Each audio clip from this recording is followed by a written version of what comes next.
Herzlich willkommen alle Schnitzfreunde. Ich zeige heute hier ein Video zum Thema Handschnitzen. Darum soll dieses Video gehen. Ich will es jetzt auch nicht in die Länge ziehen in der Einleitung. Ich plane dazu kurz gesagt auch noch einen Videokurs, wo ich dann mal ausführlich erkläre, wie ich so eine Figur schnitze, wie man da von Grund auf rangehen kann, was man dazu braucht und so weiter. Und dann werde ich auch noch ein paar Dateien dazu anhängen, auch meine Schablonen natürlich mit veröffentlichen, dass man das Ganze nachschnitzen kann. Man kann übrigens auch diese Figur hier gerne von mir nachschnitzen, wenn man das jetzt nicht irgendwie kommerziell auflegt. Dann wäre es natürlich gut, mir mal Bescheid zu sagen, ob das so okay ist oder nicht, ja. Dass es da keine Probleme gibt. Ansonsten gerne auch mal hier nachschnitzen und relevante Inhalte rausgreifen oder auch mal anhalten, das Video vielleicht mal in Standbild machen, das irgendwie aufs Handy rüberziehen oder so oder eine Notiz machen, ja, dass man da nicht den Faden verliert, weil hier natürlich auch Werbung läuft, ja, und deshalb würde ich gleich mal so ein bisschen die relevanten Dinge mir ein bisschen rausgreifen, was mich weiterbringt, ja. Und sonst arbeite ich bis Weihnachten noch an diesem Videokurs und versuche zum Thema Figur noch einen Videokurs zu machen. Wen das also interessiert, da auch gerne mal mir weiterhin folgen, ja, dass man dann das nicht verpasst, wenn ich das sozusagen veröffentliche, dass man das vielleicht dann auch noch bestellen und kaufen kann. Ja, ich werde das wieder auf einen USB-Stick machen. In diesem Sinne wünsche ich dir viel Spaß beim Zuschauen und ich wünsche dir gute Ergebnisse und natürlich ohne sich in die Hände zu schnitzen. So, ich möchte hier zeigen, wie ich so ein Mädchen, so eine kohärente Figur in der Hand schnitze. Die habe ich natürlich erst einmal so ein bisschen ausgesägt mit der Bandsäge. Ich habe mir das aufgezeichnet. Wie bin ich vorgegangen?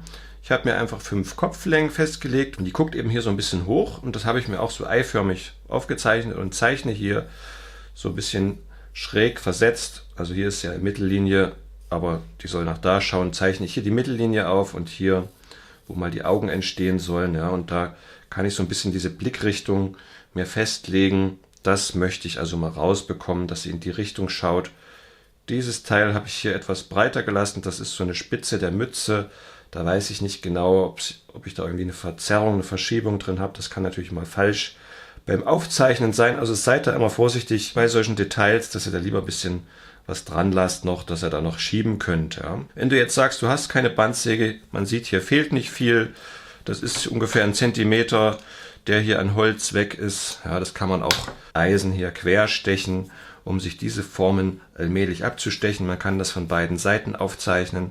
Dann kann man auch solche Punkte ganz exakt festlegen. Man kann sich das auch einmessen von beiden Seiten, wenn man jetzt nicht so zeichnen kann. Ja, dann kann man das natürlich auch schön abmessen, so ein bisschen eher mathematisch daran gehen. Erst einmal Flächen zusammenfassen, ja, dass man das erstmal glatt schnitzt und dann allmählich zu den Formen kommt, ja, eher so ein bisschen kantig alles anlegt. Ich vertrete eher so eine Mischung, ja, dass ich schnell vorankomme, säge ich natürlich aus und dann, wenn ich hier reinarbeite, so eine Mischung, also wenn ich einen Schnitt mache, der irgendwie so ein bisschen auch mal in eine Ecke reingeht oder eine Kurve oder so, ich fasse das jetzt nicht vorher alles in Hilfsflächen zusammen. Ja, das wäre ja jetzt die Hilfsfläche, wenn ich sage, das muss irgendwie weg hier, dass ich da erstmal eine Hilfsfläche mache. Das wäre also übertrieben. Ja, da kann ich also gleich hier scharf reinarbeiten und das dann schön schnell nach oben hinweg spalten oder so oder wegschrubben mit dem Hohleisen. Ja, dass man da eher so dynamisch rangeht. Ich schnitze aber jetzt hier mit dem Messer, das habe ich schon mal mir rausgeholt, Rosenmesser, und schnitze in der Hand. Ja, da tritt natürlich wieder das auf, was wir schon beredet hatten, dass ich hier erstmal die Kanten breche, weil das oft unschön ist, gerade wenn das Holz noch eine Nummer härter ist. Das hier ist ein sehr weiches Stück Lindenholz, aber ich breche die Kanten, weil mich das halt stört, dass ich mich da nicht irgendwie verletze. Das ist übertrieben, aber das ist ja halt mich nicht belästigt. So, was kann ich jetzt noch an grundlegenden Überlegungen machen?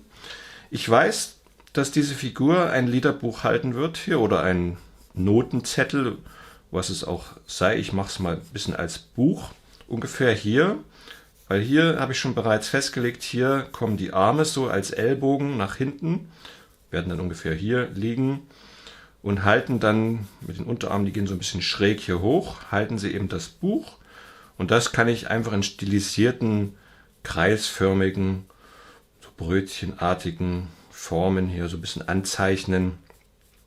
Und das ist wie so 2 Balken, die zueinander führen. Ja, da kann man sich das ganz einfach stilisieren und auch dieser Arm ist wie so ein Balken. Da muss ich nicht mal irgendwas groß können und das hier ist wie so ein Dreieck, wo dann der Ärmel nach unten fällt, der Stoff. Und von unten her gesehen werden das solche Flächen. Hier in der Mitte sind die Hände und da drauf liegt das Buch. Also muss ich hier im Bereich des Buches aufpassen, dass hier etwas stehen bleibt. Ja. Hier oben dann, ja, dass diese Ecke ich nicht wegschneide. Wenn ich jetzt hier nach oben Flächen ran arbeite, muss ich hier schon mal Kante sichern, dass das Buch rauskommt. Und von hinten her gesehen wird dieser Körper einfach so ein bisschen oval. Das wird so ein bisschen stilisiert. Ja. Bei so einer kleinen Figur fasst man das dann ein bisschen zusammen. Und das ist eigentlich ganz schön auch zu einer Übung, weil hier kann ich Formen schön zusammenfassen. Das ist alles sehr kompakt. Das Schwierige wird natürlich der Kopf, das Gesicht und hier diese Front. Das kann man aber so ein bisschen reliefartig gestalten. Ja. Das muss man nicht mal vollplastisch ausarbeiten. Wenn man das jetzt nicht kann, kann man das auch mit ein paar Schnitten nur andeuten, dass hier ein Ärmel kommt, eine Hand und so. Ja, das ist ja mehr so eine volkstümliche Figur, da geht es jetzt nicht um irgendeinen Realismus. Eingeteilt habe ich das, wie gesagt, in so eine Fünferteilung. Und das soll jetzt mal dazu genügen. Dieses Video kann jetzt natürlich keinen Schnitzkurs oder einen Videokurs in irgendeiner Form ersetzen. Da geht es jetzt nur mal ein bisschen in geraffter Form um das ganze Arbeiten an dieser Figur. So, und dann will ich das Ganze noch aufspannen. Da habe ich ja hier vor mir noch dieses schöne Brett hier mit meinen Eisen. Dazu kann ich auch mal ein Video machen. Das ist einfach unter den Schreibtisch geschraubt. Und da habe ich hier so einen Hohlbohrer, also ein Stich 11. Das nennt man ja dann in dem Fall korrekt eigentlich Hohlbohrer. Manche sagen halt nur Stich 11. Das ist mir jetzt auch egal, wie er das nennt. Und damit tue ich mir mit Augenmaß hier unten markieren und drehe hier mal so rein. Ja. Deshalb heißt es ja auch Hohlbohrer, weil ich eben auch in Vertiefungen reinarbeiten kann, weil ich will jetzt nicht die Bohrmaschine auspacken und mir hier ein Loch bohren. Denn mein Plan ist, dieses Teil hier aufzuschrauben. Ja. Das kann man sich selber bauen. Da habe ich hier oben einfach mit so einem Uhu 2 Komponentenkleber oder Sekundenkleber so eine Stockschraube eingeleimt. Oben hat sie das Holzgewinde, hinten das metrische Gewinde. Das kann man auch hier einschrauben und verkleben.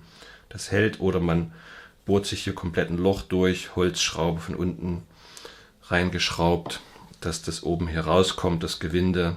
Kann man auch noch dickere Varianten bauen, mit dickeren Schrauben. Und ich steche jetzt hier einfach mit diesem 2 mm Hohlbohrer schön vorsichtig vor. Wir haben ja hier ein Weichholz, es ist einfach nur Linde.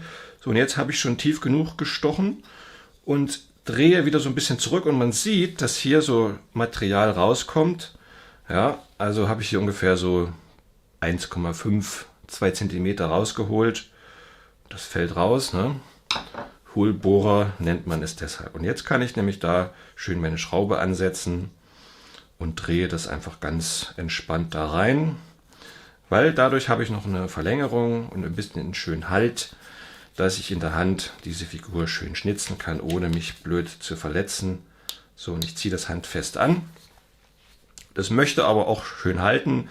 Diese Figur ist das Maximum. Ja. Die sollte, wenn ich sowas aufschraube, kann es auch noch kleiner sein.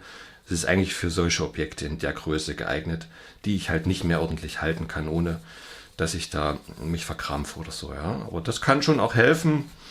Dadurch, ich setze es ja meistens so ein bisschen in Kontakt zum Körper. Ich persönlich jedenfalls mache das so. Und dann habe ich hier einen schönen Abstand, kann von oben her also ideal drauf schauen und das liegt mir sehr gut. Ja, wie gehen wir jetzt hier vor? Grundlegend muss natürlich hier einfach mal Material weg. Das kann man wegschrubben mit einem Hohleisen, ja, dass man das so ein bisschen sich wie so ein Brett baut, was so hoch geht wie so ein Winkel, eben aus Holz, legt das da an, schiebt das Holz hier weg mit einem Hohleisen, so lange bis es weg ist. Das hat ja auch was Meditatives. Ich nehme jetzt hier mal das Schnitzmesser. Ich gehe jetzt hier nicht in irgendeine Hilfsfläche vor, wenn man jetzt nicht zeichnen kann und eher so ein bisschen mathematisch daran geht, kann man natürlich hier sagen, man macht eine Hilfsfläche, nimmt das erstmal weg, ja, dass ich mich sozusagen an die Formen ranarbeite über solche Hilfsflächen. Dann kann ich die ganze Figur mit solchen Hilfsflächen so ein bisschen vorschneiden und dadurch habe ich natürlich immer eine gewisse Sicherheit auch noch, dass etwas mehr stehen bleibt und ich in den Eckbereichen mich noch nicht so richtig festlegen muss.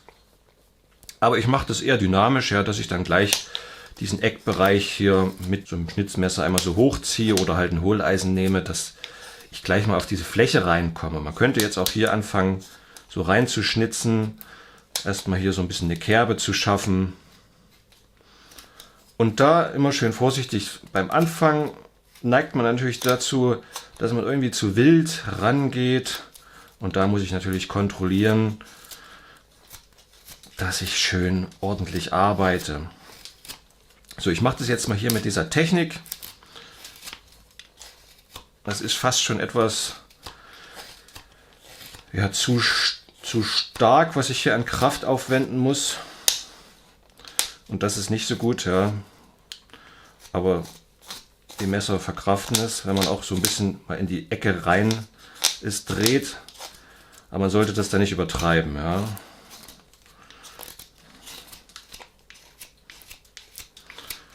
So, ich muss hier erstmal wirklich was absetzen, weil dass dieses Buch rauskommt, das ist hier sehr wichtig in dem Fall. So, vom Prinzip her habe ich jetzt gezeigt, wie ich da jetzt rangekommen bin.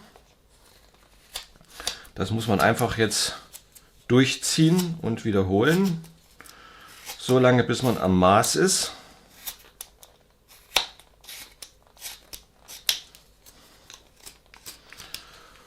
So, und diese Blickrichtung, die einzuarbeiten, das wird jetzt halt das Schwierige. Also hier in dem Bereich ungefähr muss der höchste Punkt entstehen. Das heißt, hier wird so ein bisschen eine Fläche und hier auch.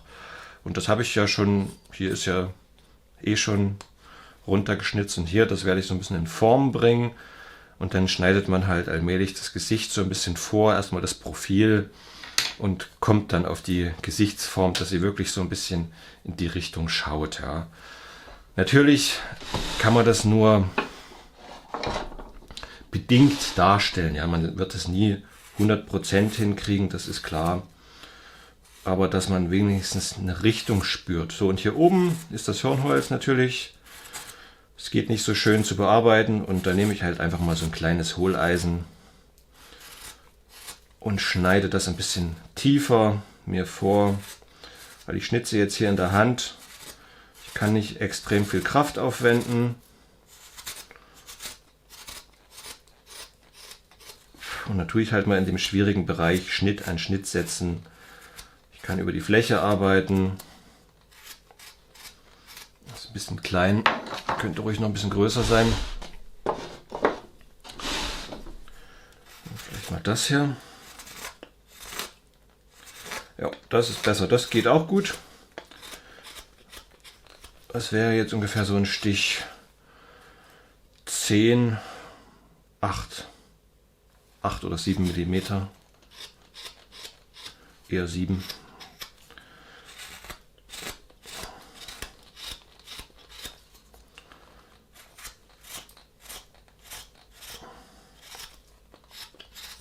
Dadurch kriege ich schön diesen Absatz hier hin.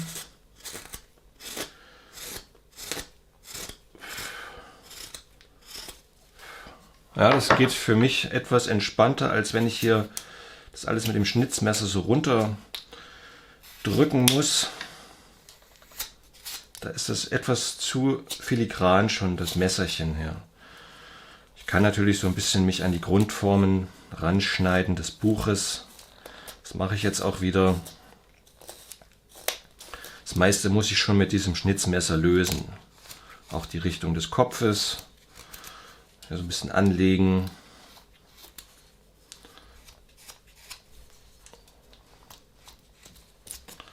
So. Ja, da muss ich doch noch mehr in die Richtung hier. Mehr nach da rum. Das muss ich genau austarieren, ja, wo dieser höchste Punkt der Nase sitzen soll. Man sagt ja ungefähr so 45 Grad. Das ist natürlich wesentlich flacher hier. Aber das ist ja auch eine kindliche Figur, die noch nicht so ausgeprägte Gesichtsmerkmale hat. Eher dickere Wangen und so. Da ist es auch okay, wenn ich da nicht auf die 45 Grad komme. Und hier muss ich natürlich schon noch ein bisschen runter, dass entsprechend auch etwas Hals entsteht. Und die hat ja noch so einen schönen Kragen, der dann hier so sein wird. Das muss ich auch noch da Platz finden. So. Das habe ich jetzt hier schon mal ein bisschen aufs Maß genommen, dieses Buch. von der Breite her, wie ich es gezeichnet habe. Einfach weil ich hier vorbereiten möchte, wenn ich jetzt hier hochschneide. Und dafür kommt jetzt hier unten mein Griff ins Spiel. Da kann ich nämlich jetzt wirklich schön viel komfortabler hier arbeiten. Ich will jetzt hier diese Flächen schnitzen und dass ich da gut herankomme, löse ich das mal auf diese Weise. So, jetzt lasse ich hier ungefähr mal einfach nur aus Sicherheitsgründen, dass ich jetzt nicht groß nachdenken muss, falls ich oben noch wesentlich mehr wegnehmen werde, mache ich einfach mal hier eine Sicherungskante, weil dieses Buch natürlich über die Ärmchen raussteht. Ja? Und hier muss ich aber eine richtig schöne Fläche hinbekommen. Und das werde ich dann natürlich genau aufs Maß arbeiten. Aber ich muss da erstmal ran, dass ich wieder mehr sehe. Ich muss mir durch die Flächen, die ich daran arbeite, immer diese Eindrücke verschaffen, dass ich weiterkomme. Und worüber ich jetzt noch nicht so richtig nachgedacht habe, ist, dass die Hände ja von der Seite gesehen auch so rauskommen. Also hier oder da oben, werden wir mal sehen. Und dann muss natürlich hier noch was weg und dann werde ich meine Fläche dieser Arme auch wieder weiter nach hinten setzen müssen. Ja. Das kann ich natürlich auch gleich machen, dass ich sage, okay, hier muss ja eh was rauskommen mit den Händen. Ich schraube hier gleich mal was weg an Masse und Fläche, dass meine Hände schön rauskommen. Und das ist dann, ja, dieses, kann dann manchmal wie so ein Gestocher aussehen, wo man orientierungslos wird. Diese Punkte muss man halt so schnell wie möglich hinter sich bekommen, ja, dass ich wieder einen vernünftigen Eindruck der Gesamtstruktur bekomme. Ja. Jetzt sieht man ja, das ist irgendwie alles so, kann dann zusammenhangslose Flächen entstehen und die muss ich immer in Zusammenhang setzen oder halten, in Zusammenhang halten, auch wenn ich jetzt eher noch am Anfang bin. Das geht natürlich besonders gut beim Einspannen und beim Raushauen, dass man dann sofort wieder hier eine ergänzende Fläche bringen kann, um das Ganze wieder in einen Einklang zu bringen. Weil dieses wilde Gestocher uns natürlich davon abhält, zu erkennen, was die Form sagt. So, hier kann ich schön nach oben schneiden, das geht gut weg mit meiner Technik. Ja, und dadurch, dass ich unten den Griff habe, kann ich hier ideal ansetzen, gar kein Problem. Und wenn ich jetzt mal hier so schneide, ja, ich habe das ganz sicher, mein Daumen sitzt hier und ich unterstütze einfach nur mit dem linken Daumen etwas. Das ist ein Schnitt, da kann ich vielleicht so 2 bis maximal 3-4 Zentimeter ziehen und dann ist eh Schluss. Ja, wenn das hier rankommt, dann ist vorbei. Also ich kann mich so eigentlich nicht schneiden, aber seid da wirklich vorsichtig. Nicht einfach nur nachmachen, weil ich das hier irgendwie gezeigt habe, sondern wenn man sich komfortabel und sicher fühlt, ja, dann kann man so schnitzen. Wenn nicht, dann lieber einspannen das Ganze. So, und hier unten habe ich jetzt noch ein bisschen vergessen an meinen Fuß zu denken. Das macht aber nichts. Hier ist noch so viel Masse drauf. Da kann ich also getrost noch ein bisschen was wegschneiden. Na, ich arbeite also in so einer Kombination zwischen geradem Eisen, Schnitzmesser und dem Hohleisen her. Wir können auch noch größer gehöhlte Eisen einsetzen, hier wie diesen Stich 10. Der dürfte auch ungefähr so 10 mm sein. Das Holz lässt sich sehr schön schnitzen, sehr schön weich.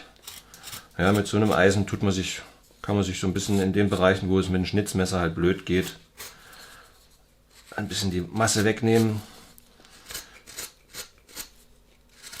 Ja, ich sichere hier schön mit dem Daumen. Ich halte zugleich, das gibt mir Kontakt zum Körper, das gibt auch wieder Sicherheit. Und kann das hier so ein bisschen wegschruppen. Aber über diese Eisengröße nicht hinausgehen für dieses Rausschneiden. So, dann kann ich auch über die ganze Fläche natürlich arbeiten. Ja, ich kann auch hier diese Fläche damit so nacharbeiten, dass ich sie wieder genauer setze oder tiefer bringe, Schnitt an Schnitt. Und das übt man natürlich auch, dass man die verschiedenen Eisen einsetzt. Dadurch lernt man die Techniken kennen, dadurch lernt man auch das Holz kennen.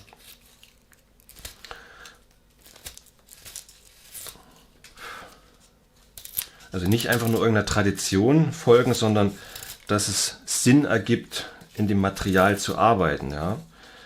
So muss das Werkzeug eingesetzt werden,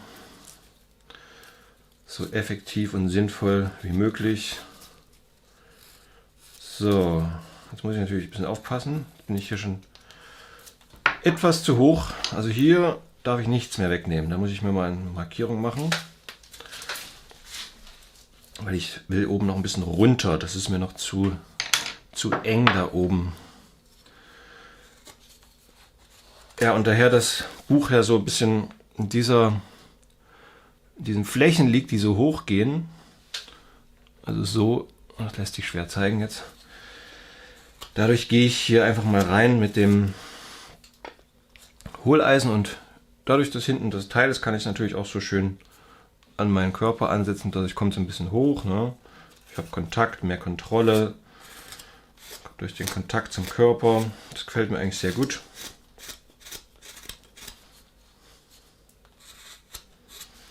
So, und jetzt muss ich eigentlich in diese Richtung schneiden, dass ich nicht gegen die Faser arbeite.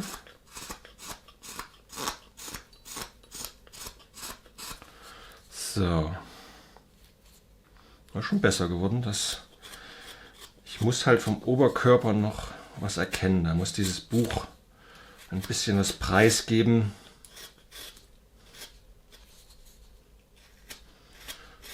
Da muss ich natürlich sehr darauf aufpassen, dass mein Kopf nicht zu groß wird. Das sind hier ungefähr so 2,2 cm Kopflänge. Ja. Oben kann ich mir 3 mm wegnehmen und dann hier unten, da in diesem Maß liegt der Kopf hier, in dieser Größe, da soll die Mittelachse entstehen. Dann hinten machen wir dann später, darauf konzentriere ich mich später. Natürlich hier oben die Mütze, diese kleine Mini-Bommel, die Mitte des Kopfes markiert, und dann hinten noch 2 Zöpfe soll die bekommen in dem Fall. So. Ja, dieses Buch kann natürlich auch zu den Rändern hin wieder so ein bisschen runter sinken, dass es hier wie so eine Welle hat, ein bisschen flacher wird an den Endpunkten und hier zum Einband hin, dass es da so ein bisschen rundlich ist. Das heißt, da könnte ich also hier auch noch ein bisschen runter gehen. Das ist wichtig, dass ich da genug hervorhole. Und das tue ich erstmal so von vorne her, in dem Fall hier mir rausarbeiten, anlegen und reduziere dann Schritt für Schritt diese Formen, ja, dass hier Kopf rauskommt.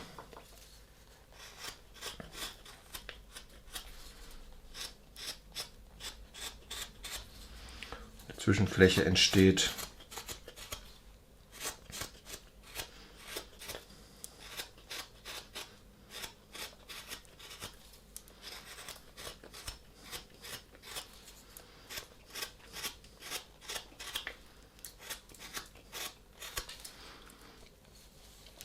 Und dann werde ich irgendwie auch feststellen können, dass hier hinten natürlich noch so eine Form ungefähr entsteht oder ich hier auch noch was wegarbeiten muss. Aber ja, das Holz war eben so entsprechend und ich habe das einfach nur danach ausgesägt, wie ich es erstmal aufgezeichnet habe. Ja, also man wählt da schon nicht immer nur das Exakte, sondern man lässt immer etwas noch zur Sicherung drauf.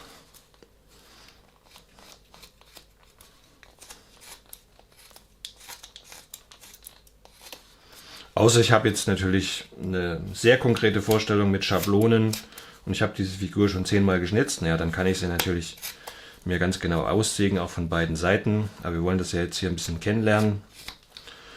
So, und hier oben, wo diese Bommel ist, das muss natürlich auch mal nach hinten. Das irritiert mich jetzt hier. Ja, und dieses Knistern oder Knacken hier im Hirnholzbereich, also meine Erfahrung ist, dass die Messer das abkönnen. Das ist jetzt nicht der Stahl, sondern das ist einfach nur ein Geräusch, was aus dem Holz kommt. Aber man sollte es nicht übertreiben, nicht zu viel nehmen. Und dann muss man natürlich auch damit rechnen, dass dadurch das Messer etwas schneller stumpf wird. Wenn ich im Hirnholzbereich so rumknistere, muss ich damit rechnen, dass es dann für Feinarbeiten nicht mehr so schön schnitzt, dieses Messer. So. Ja, das wird etwas schwierig werden hier. Muss ich noch weiter ran. So, dieses Büchlein wollte ich nicht zu klein machen. Dass es nicht zu mini im Vergleich zu den anderen aussieht, muss das hier schon relativ groß bleiben, mindestens mal so. Ja.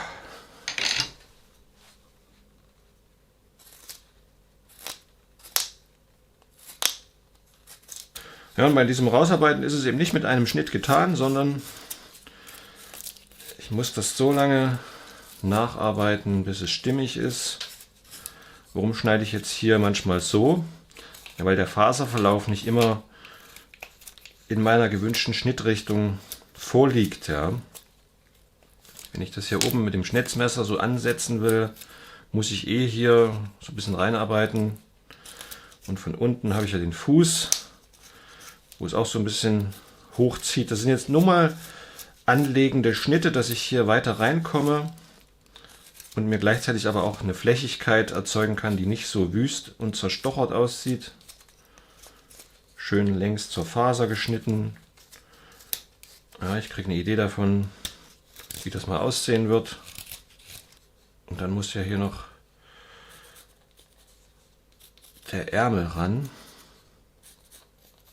Ja, das muss ich jetzt hier mal anlegen. Na gut, die Hand, die kommt davor. Ja, passt alles so. Ja, ich kann jetzt hier auch so ein bisschen mal das vorsichtig abgrenzen, wo es mal hin soll. Wenn ich jetzt so arbeite, das ist manchmal etwas schöner anzusetzen als mit dem Daumen, dass ich über den Ringfinger gehe. Ringfinger ansetzen. Daumen und Mittelfinger führen das Eisen. Aber das ist für zarte Schnitte gedacht, nicht für starke Schnitte, sondern für zarte Schnitte. Und mit dem Daumen kann ich auch hier wieder ein bisschen absichern, ja, dass ich da nicht übers Ziel hinausstoße. Das Problem ist, dass natürlich dieser Ringfinger nicht diese Kräfte aufnehmen kann wie der Daumen. Ja, das ist schon mal klar.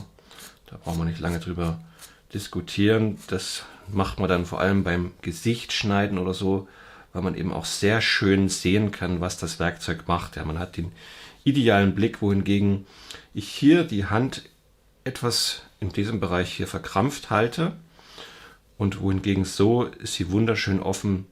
Ja, und ich kann da sehr gefühlvoll über diesen Finger, der für das Gefühl an sich steht, auch sehr schön arbeiten. Ist für mich etwas sensibler. Und das setze ich dann ein bei den zarten Schnitten, ja, dass ich das dann so arbeite. Hat sich für mich aber intuitiv ergeben. Einfach aus dem Spüren und Probieren heraus. Ja. Und das lässt sich eben auch so wunderschön einsetzen, so zu schneiden an eingespannten Figuren. Wenn die Figur hier aufgespannt ist, kann ich hier auf diese Weise auch wunderschön Schnitte setzen und so ganz feine Zierschnitte machen und das dann so ein bisschen wie als ob ich eine Hand schnitzen würde, obwohl es eingespannt ist, auch arbeiten kann. Also das ist ja, jetzt muss ich natürlich auch noch hier auf den Ärmel achten, dass der hier schön runterkommt und dass ich hier vom Deckgewand, also das ist wie so ein Ober- und Untergewand, hier ist das Untergewand und oben drüber wie so ein Mantel nochmal geschlagen, wo die Ärmel rauskommen. Ich übertreibe das natürlich erstmal ein bisschen. Und das soll ja auch das kleine Mädchen so ein bisschen darstellen, dass natürlich das Gewand irgendwie zu weit sein wird. Das kann man ruhig ein bisschen auch hier so ein bisschen ausbeulen lassen und die Schultern natürlich noch schön schmal und so. Das Messer lässt sich sehr schön einsetzen. Kann ich durchgehend anwenden. Hier haben wir natürlich ein bisschen einen besonderen Fall. Diese Zwischenfläche, die läuft ja hier so ein bisschen hoch, so schräg. Um im Faserverlauf zu sein, muss ich also von unten her nach oben schneiden und da muss ich mit dieser Spitze, dafür haben wir sie ja hier ganz vorsichtig erstmal reinfahren und kann dann den Span ein bisschen vergrößern, aber der Ansatzpunkt ist sehr blöd, gerade wenn ich es dann fertig schnitzen will. Ja, ich kann eben nicht nach unten schneiden, weil ich sonst gegen die Faser arbeite und dann wird es wieder matt. So. Jetzt geht es natürlich auch hier noch darum, diese Hände anzulegen. Ja, da habe ich hier einfach so eine Fläche geschnitten und hier unten dann nochmal. Und damit fasse ich die Fingerkanten einmal grob zusammen. Ja, also ich meine jetzt diese Fläche hier und die. Jetzt ist das natürlich noch relativ groß und das kann ich jetzt im Prozess des Herausarbeitens noch schön klein schnitzen, dass ich hier oben noch ein bisschen was wegnehme, in der Mitte natürlich noch was rausnehme und an der Seite noch einen Daumen ranbringe. Ja, dass die Hand darf dann maximal halb so breit, also dass sie hier ungefähr in diesem Format sitzt, ne, das Gesicht so halbwegs füllt, die beiden Flächen und der Daumen noch dazu, dass es eine Gesichtshälfte ungefähr ausfüllt, diese Hand. Dann sind wir schon mal recht gut unterwegs bei der kleinen Figur. Auf jeden Fall darf sie nicht so brachial wirken. So, hier ranzukommen ist natürlich wieder erst einmal so ein bisschen ein Gestocher, weil ja, ich komme mit dem Schnitzmesser hier jetzt schlecht ran. Zum Schluss muss ich natürlich die Flächen schön sauber ausarbeiten, aber erst einmal, um da wieder Masse wegzunehmen, nehme ich meine Hohleisen und schneide diese Ärmel schön heraus.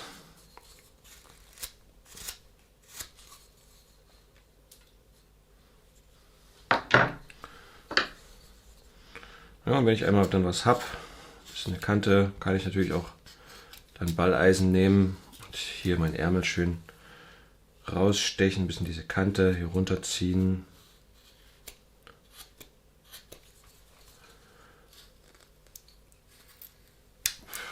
Das lässt sich jetzt nicht so schön zeigen. Ich muss wirklich erstmal ein bisschen Masse wegnehmen, ehe ich glätten kann.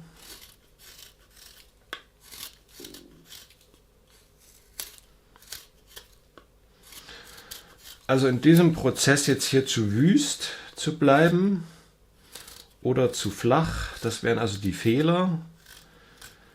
Wenn ich zu wüst bleibe, schneide ich vielleicht auch mal zu viel weg irgendwo von einem Gliedmaß, wo eigentlich zum Beispiel das Schienbein dann rauskommen sollte, hier in diesem Bereich, ja, und so ein ganz minimaler Knick hier zum Knie hin, dass man es wenigstens ein bisschen markiert, den Kniepunkt, wo das abknickt.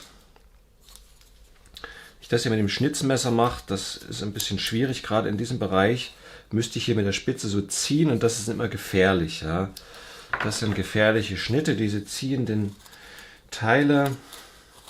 Das mag ich in der Hand nicht so, weil die natürlich unkontrolliert werden können, ja, dass man da die Kontrolle verliert und sich das dann richtig schön in die Hand reinzieht, das Messer.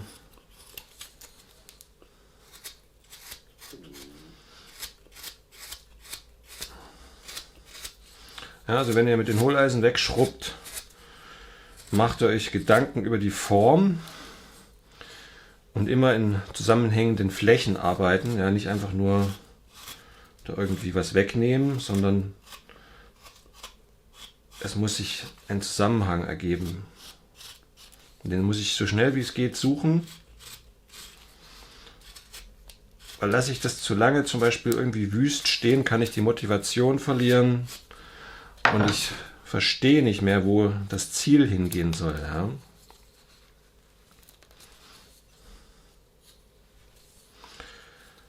Also so ein Formzusammenhang, der kann natürlich reliefartig nur anskizziert schon die richtige Richtung vorgeben, ja.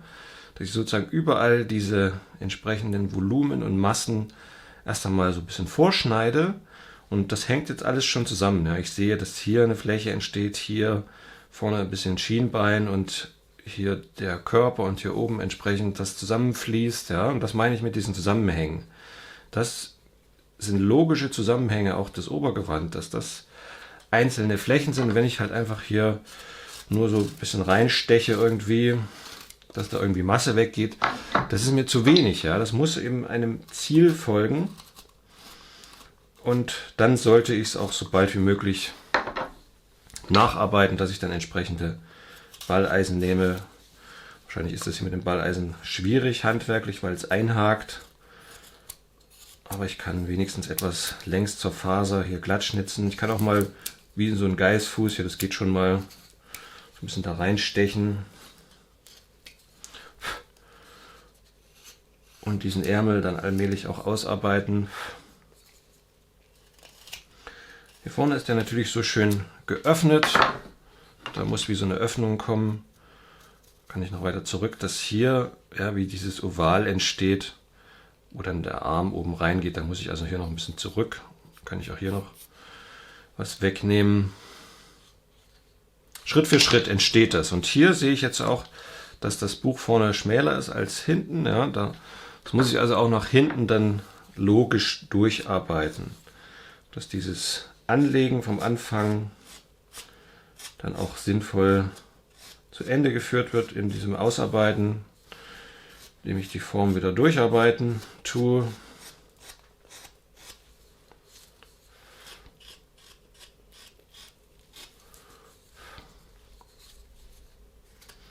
Ja, tue ich das nicht ausarbeiten. Solche Dinge vom Anlegen her, dann wird meine Figur natürlich immer irgendwo unfertig erscheinen und dann wundert man sich vielleicht, warum das alles so grob aussieht, weil man so gewisse logische Schritte nicht zu Ende gegangen ist. Ja, ich kann hier diese Schräge von diesem geöffneten Ärmel auch so ein bisschen anstechen mit aneinandergereihten Hohlschnitten, weil ich muss ja hier in diese verwinkelten Eckbereiche reinkommen. Das geht eben sehr gut mit diesem Hohleisen hier, in dem Fall faszinierend gut. Mit dem Schnitzmesser würde ich das jetzt nicht machen, weil da müsste ich halt ziehende Schnitte machen und dann ganz stark hier in diese Ecke da rein. Ja, es geht auch, aber ich würde das dann eher nehmen, um die Fläche glatt zu ziehen.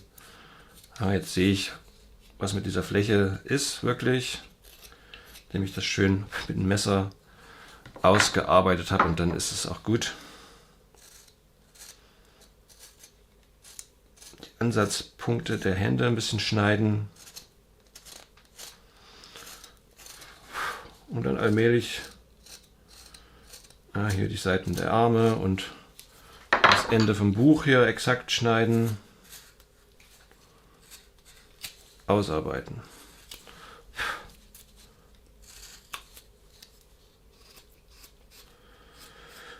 So, dieses Balleisen nehme ich, weil der Stahl irgendwie sehr schön ist. Ich glaube, das ist so ein Schmalkaldener Werkzeug. Die werden ja heutzutage auch noch produziert. Die haben halt diese Bastler-Meißel, sind schön kurz und dadurch liegen sie wundervoll in der Hand. Habe ich mal von jemand übernommen, Hobbyschnitzer, der gestorben ist. Habe ich diesen Nachlass ererbt und das geht sehr schön und es ermöglicht mir, mich jetzt noch besser auf die Form zu konzentrieren. Ja, in dem Fall kann ich das hier besser mit diesem Balleisen lösen, als wenn ich jetzt hier das Schnitzmesser nehme, weil ich da, ja, es geht auch, aber es ist irgendwie nicht so schön. Ja, da kann ich mich schon noch in manchen Arbeitsschritten dann besser mit so einem Balleisen hier konzentrieren. Ich nutze es halt beides, ja, dass ich beide Werkzeuge nutze. Und wenn ich jetzt hier mal so ein bisschen, ich sage mal, Lachs jetzt hier reinsteche, so, dann weiß ich, was ich tue. Ich mache da nur einen zarten Schnitt Der kann auch nicht weiter irgendwie hinausschießen. Normalerweise ist das ja so eine eher unkontrollierte Führung. Da bin ich halt auch sehr schnell und kann da diese kleinen Stiche mal so ein bisschen in dem verdeckten Bereich hier ausführen.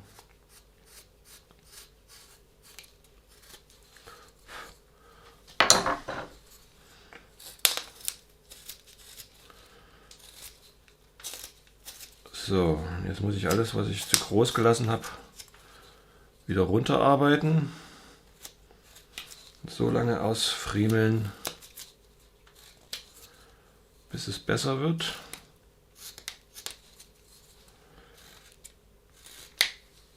Na, jetzt nehme ich wieder das Schnitzmesser. Also da bin ich noch so ein bisschen hin und her gerissen, auch ich. Und ich will jetzt nicht andauernd das Werkzeug wechseln.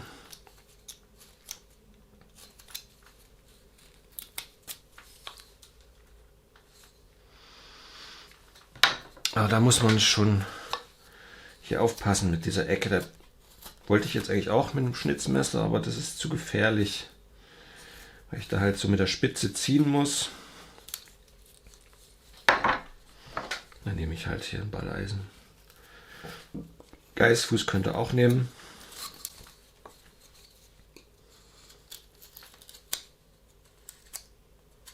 Ja, man kann sich auch sowas hier schön abstechen.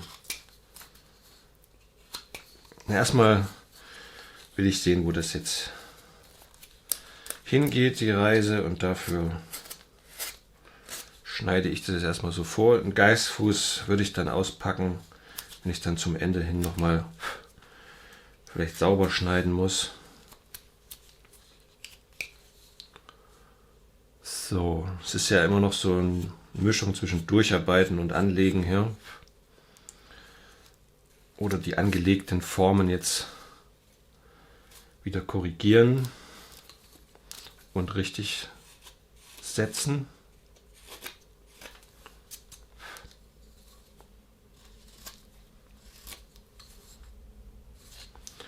Ja, durch diese geraden Eisen entstehen diese flächigen Schnitte und die zeigen mir immer, wie die Form läuft, wo sie hingeht. Das muss ich mir immer zunutze machen. So, hier komme ich jetzt nicht mehr rein mit diesem großen Eisen.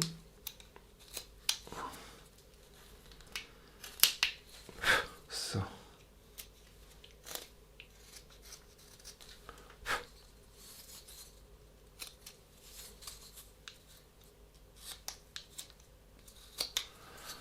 So, hier hinten bei diesem kleinen Bommelchen hatte ich den richtigen Verdacht, dass das doch ein bisschen mehr innen sitzt, nicht ganz so tief. Und um das Gesicht noch weiter nach oben gucken zu lassen, muss ich hier an der Stirn, im Stirnbereich was wegnehmen. Und da, wo ich ungefähr die Nasenspitze vermute, da ist der höchste Punkt. Und von da ab ziehe ich hier einfach mal so einen Schnitt rein, wo die Silhouette des Kopfes entstehen soll. Von der Seite gesehen ist hier die Silhouette, ja. Also hier wird die Stirn nach hinten gehen, da kommt die Nase raus, hier ist dann der Mund entsprechend. Hier sitzen dann die Augen, ja, und dann kann sie so ein bisschen nach oben gucken.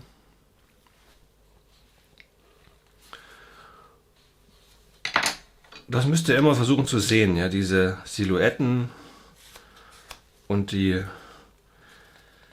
Richtungen der, ja, wie sie ausgerichtet sind, die Gliedmaßen und Köpfe, und dann könnt ihr das also mit Flächen erstmal in diese Richtung ziehen und dann kommt die ganze Ausarbeitung entsprechend danach dann. Und auch hier unten nehme ich ein bisschen was weg, dass die Nase rauskommt.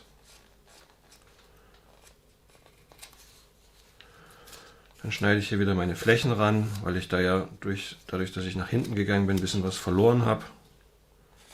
Hole mir hier wieder die Fläche vom Gesicht. Ja, dann steht hier dieser seitliche Schnitt für die Silhouette und das hier für die Tiefe, dass meine Nase rauskommt, mein Mund entsprechend rauskommen wird. Und dann werde ich das hier wiederum begrenzen, dass die Gesichtsbreite entsteht und der Hals geht halt ein bisschen in die Richtung dann. In der Mitte geht es tatsächlich hier so rein, vom Buch her. Dann haben wir diese kleine Welle und da Also das lässt sich auch schön abstechen mit dem Balleisen hier, entsprechend dieser Formen.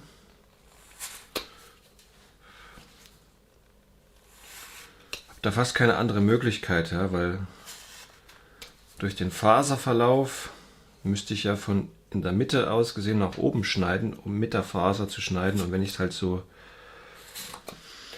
von der Seite absteche, geht es auch.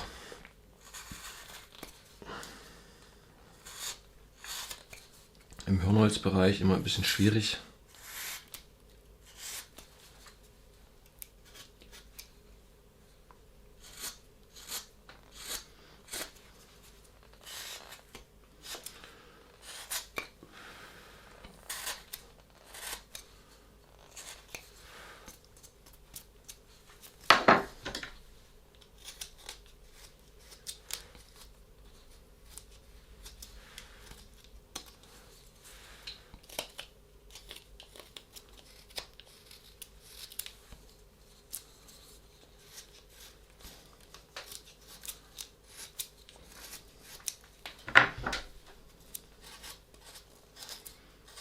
Ja, das erwähnte Schmalschneiden von dem Gesicht mache ich wieder auch mit so einem Hohleisen.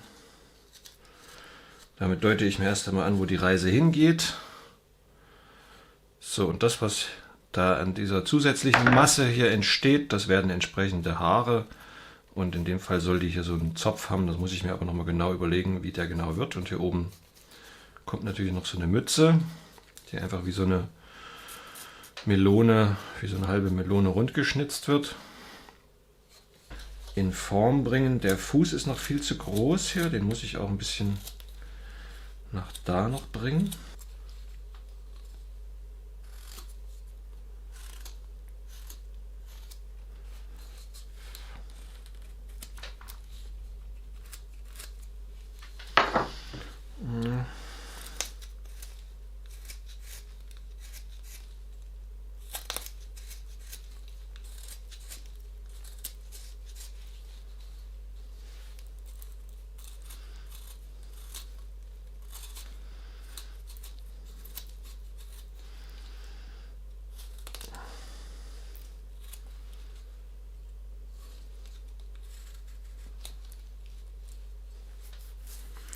So.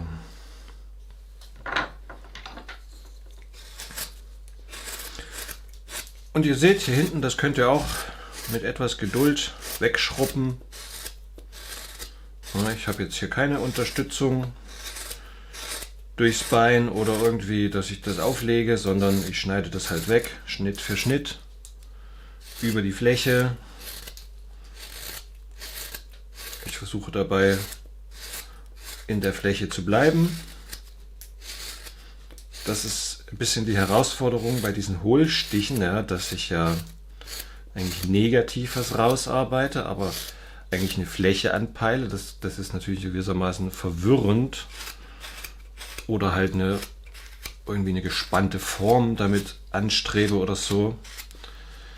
Ja, da tun sich einige schwer, aber das muss man halt ein bisschen üben, kennenlernen.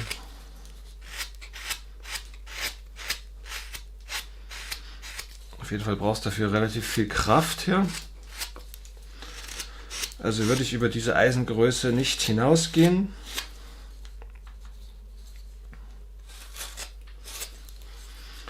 Ja, jetzt muss ich hier mal rumdrehen. Und hier ist es jetzt eigentlich falsch, dass ich da so über die Kante einfach raussteche, weil es da natürlich wieder ausbrechen kann. Aber es geht mal nicht anders. Es wäre natürlich schöner, sowas auszusägen an einer kleinen Bandsäge. Wesentlich einfacher und schneller. So, aber da habe ich es jetzt schon weg. Und schneide dann einfach recht zügig wieder hier hoch mit dem Messer. Und das Schöne ist, man kann sogar hier mit dieser Technik fast so um die 8 bis 10 cm hoch zu schneiden. Na gut, ich muss einmal nachfassen, aber man sieht das nicht wirklich. Ja. Das ist wie, als ob ich mit dem Balleisen im eingespannten Zustand so schön hochschnitzen würde. Das ist schon nicht schlecht. Da lässt sich mit diesem kleinen Messer einiges machen.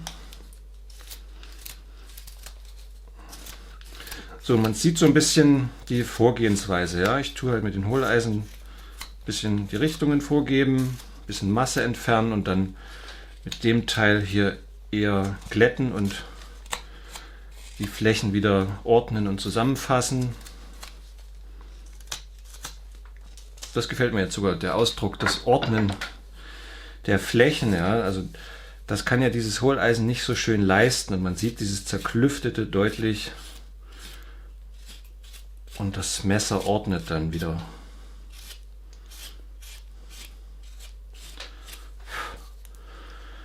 Ja, man lernt natürlich ungemein was über den Zusammenhang der Formen, wenn man sowas mal umsetzt,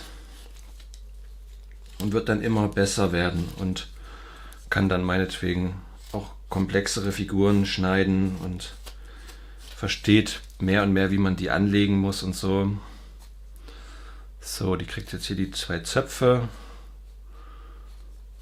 und diesen Hut, die Mütze, die muss ich mal ein bisschen anlegen. Natürlich ist die Kante jetzt hier viel zu massiv und hoch, aber irgendwo muss ich mir mal das ein bisschen verdeutlichen, wo die mal hin soll. Also das ist jetzt wieder so ein erstes Ansetzen, anlegendes Schneiden und dann würde ich das halt wieder ordnen. Ja? Und ich merke, also hier hinten muss der Hut so weit wie es geht runter. Da könnte ich vielleicht sogar noch tiefer rein, also die Kante tiefer legen.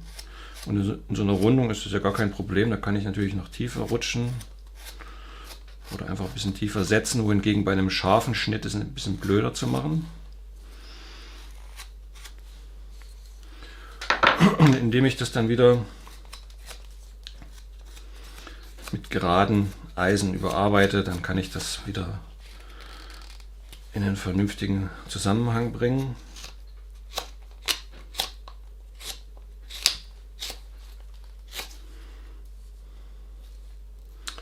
So, hier muss was weg, da muss ich aufpassen.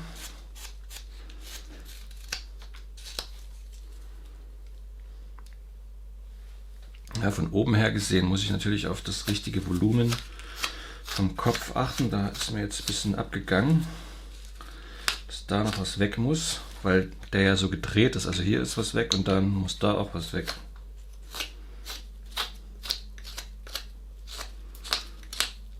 So.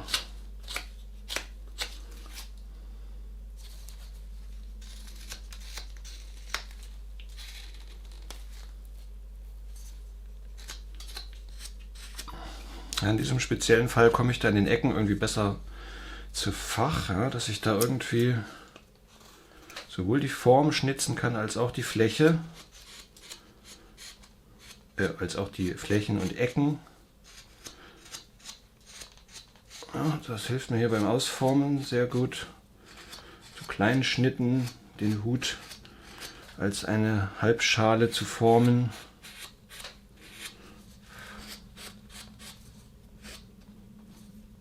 Der Stahl macht einen sehr schönen Eindruck. Gefällt mir gut.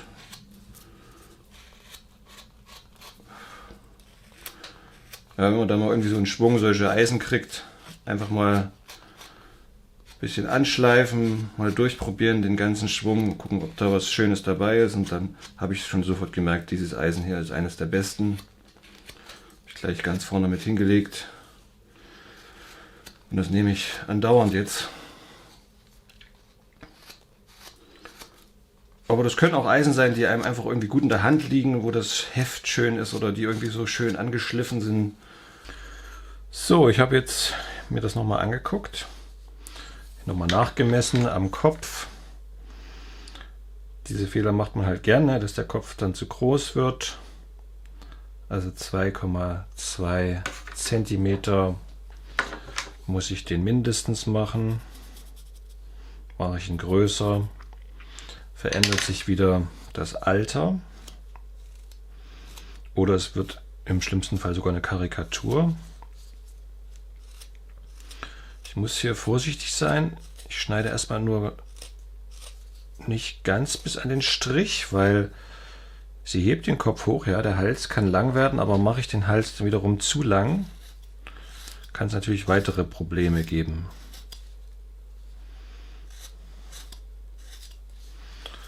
Man kann da auch ein bisschen tricksen, dass man natürlich die Schultern, hinten sind die Schultern ja höher als wie vorne, nach vorne hin fällt das ein bisschen ab, dass man dadurch immer wieder einen Anschluss findet durch die Schräge der Schultern, aber das ist alles nur begrenzt dehnbar. So, jetzt hatte ich hier den 2 mm Hohlbohrer, der ist zu klein. Es geht jetzt mir hier ein bisschen darum, den Hals noch auch in Richtung zu bekommen. Der muss so ein bisschen in die Richtung kommen.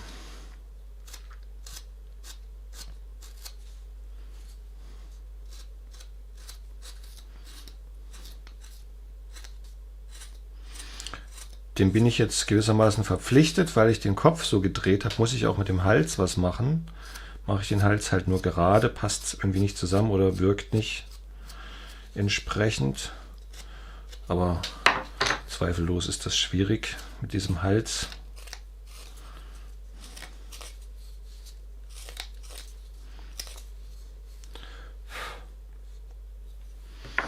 Ja, da muss ich schon aufpassen, dass ich den nicht zu lang mache.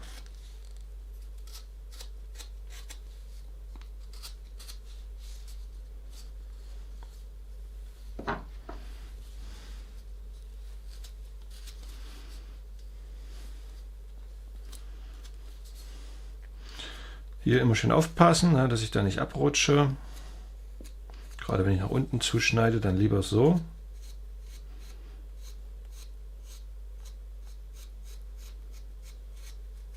Ich bin ja durch den Faserverlauf da verpflichtet, nach unten zu arbeiten. Sonst wäre es besser, von mir wegzuarbeiten, aber das kann ich eben nicht mehr greifen dann, im kleinen Köpflein.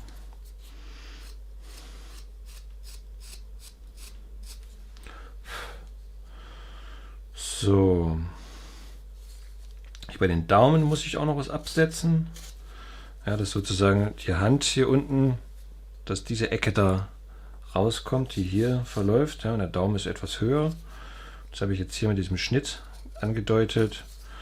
Und der Daumen hat ja hier auch nochmal das Gelenk, also da. Und hier entsteht wie so eine kleine Fläche. Das heißt, ich muss auch hier noch absetzen. Mit diesem Schnitt einmal angedeutet. Ja, und hier so eine kleine Fläche. Man sieht es schwer, aber hier habe ich jetzt wie so eine kleine Ecke entstehen lassen. Das wäre dieses Gelenk und das wäre das. Und das kann man hier vorne auch nochmal in einer weiteren Fläche. So, und dann unten natürlich scharf. So, und jetzt habe ich erstmal ein bisschen die Hand. Das muss ich nochmal überarbeiten. Das kann man dann natürlich bis ins Endliche treiben. Weil hier dazwischen muss was raus. Die Hand darf nicht so plump sein. Oder nicht so plump bleiben. Und sie müssen natürlich voneinander getrennt werden. Und auch hier so ein bisschen den Daumen rausholen.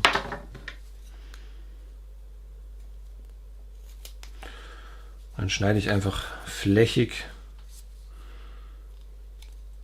die Knickpunkte, dort wo die Gelenke sind, da mache ich immer die Flächen.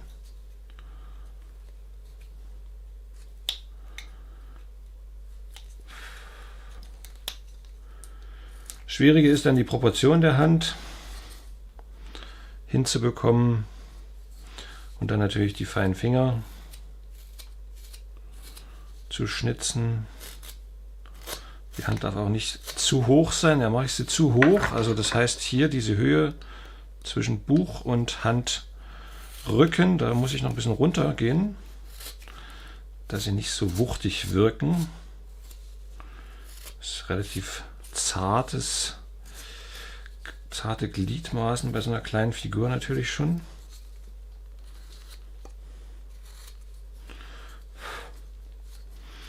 Ja, da brauchen wir uns nichts vormachen, das ist schwierig, die Hände dann hier zu schnitzen. Aber ich muss mindestens so da rangehen, dass ich wenigstens diese Flächen sehe. Also das ist das Mindestmaß. Und dann kann ich natürlich noch genauer werden. Ich kann auch die Finger noch ein bisschen länger ziehen. Das ist natürlich möglich. Dass wir die Fingerchen noch ein bisschen länger ziehen. Und dann könnte der Handrücken noch ein Stück weiter im Ärmel stecken oder so. Aber allzu lange sind die Hände natürlich auch nicht.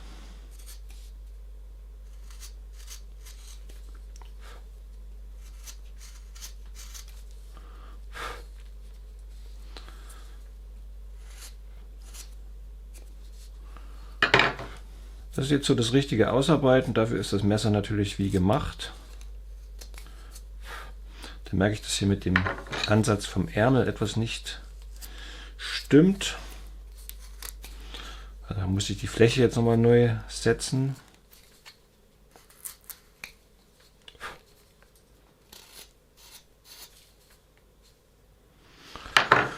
Ja, dadurch, dass ich jetzt wieder was weggenommen habe, muss ich hier nochmal rein. Also von der Höhe habe ich was runtergenommen, deshalb muss ich jetzt hier nochmal nacharbeiten. Ja, mit solchen einsetzenden Schnitten mit dem Schnitzmesser muss man sehr aufpassen, weil ich hier in dieser Aktion wenig Kontrolle habe. Ja, da muss ich einfach sicher sein, dass das Material hält und dass ich nicht darüber hinaus ziehe, wenn ich da sowas mache. Oder halt mit dem Daumen daran gehen und vorsichtig rausarbeiten. Aber daraus kann ein unkontrollierter ziehender Schnitt entstehen, womit ich mir wieder alles verhunze. Oder im schlimmsten Fall mir das halt in die Hand reinziehe, das Messer. Diesen leichten Schwung in den Seiten da reinzukriegen, das ist gar nicht so einfach. Wenn man es mit dem Schnitzmesser macht, dann muss man echt gekonnt arbeiten. Es ist besser mit einem passenden Hohleisen, aber ich habe hier nur so ein Riesending.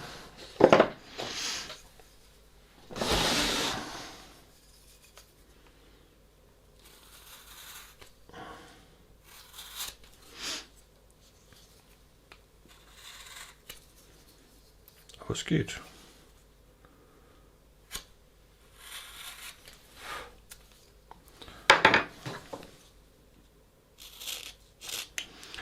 So. Ja, also man sieht, wo die Reise hingeht. Es werden filigrane Hände.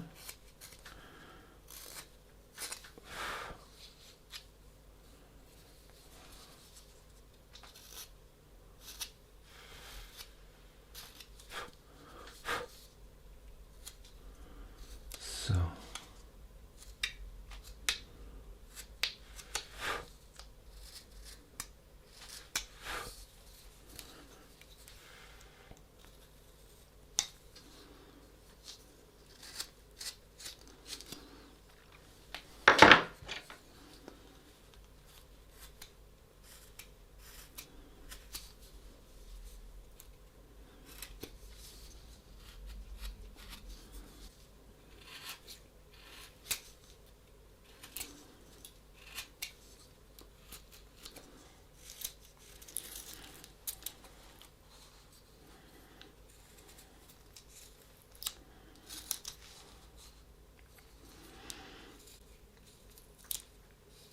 Auch noch zu kräftig, das Ärmelteil hier.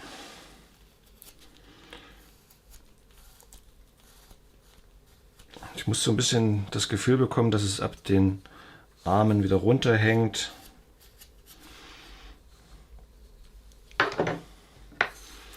Das ist immer die Schwierigkeit, das wirklich eng und genau zu stechen, sowas mit Kleidung.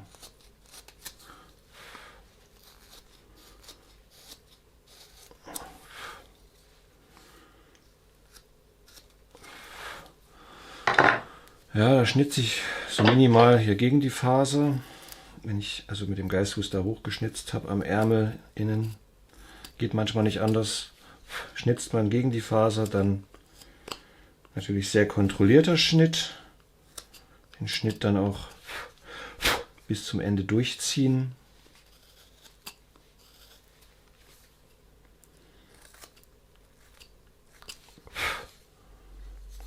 Wenn man klopft, muss man natürlich aufpassen bei größeren Sachen und im Hirnholz. Geht manchmal nicht anders, dass man das Eisen nicht ausbricht, wenn man irgendwo mal gegen die Faser ein bisschen stechen muss. Insbesondere wenn das Eisen halt sehr klein ist, kann das ausbrechen. Aber hier geht alles noch gut.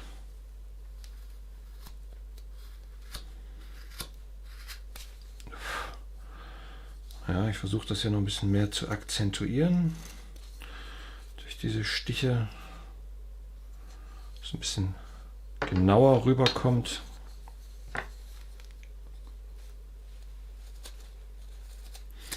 Und man sieht, ich habe auch das Hohle hier noch nicht rausgestochen. Dort im Ärmel innen. Weil das kann ich wirklich erst machen, wenn ich dann gegen Ende den so belassen werde, wenn es dann an Ort und Stelle sitzt. So, und hier diese Eckbereiche lassen sich sehr unschön schnitzen. Ich habe da jetzt entschlossen, mit dem Schnitzmesser das sauber zu schneiden. Hier kommen halt diese ziehenden Schnitte und da wirklich aufpassen, weil wenn ich da zu weit ziehe, ja, schneide ich mich. Diese ziehenden Schnitte sind gefährlich. Da muss ich genau überlegen, wo Schluss ist.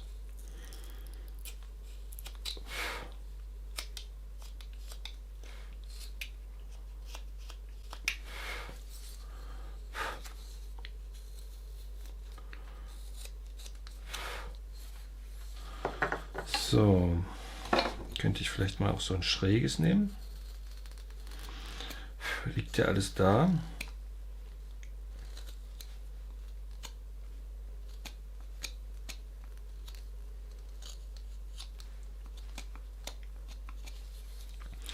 Bin ich nicht so gewohnt. Ja.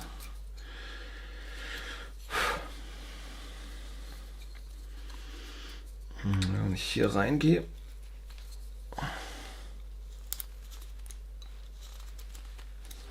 okay, das geht.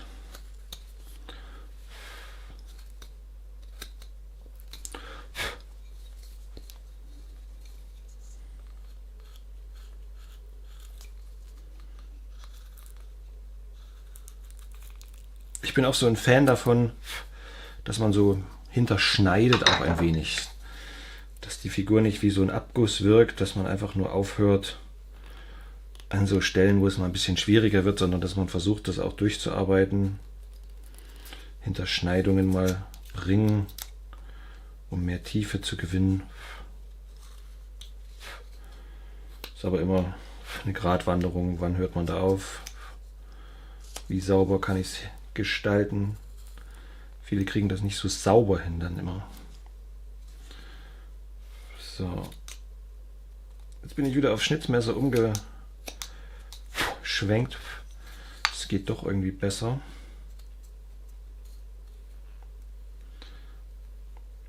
Das Problem ist, dass da immer noch ein Schnitt stehen bleibt hier in dieser Ecke,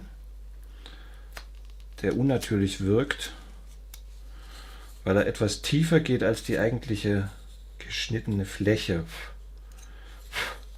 Man muss es so machen, weil es sonst nicht rausfällt.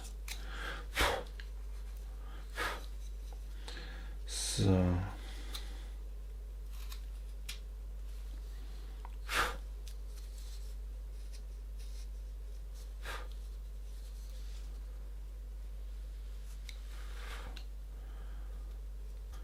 Ja, beim Sauberschneiden beginnt man am besten zuerst bei den Kanten.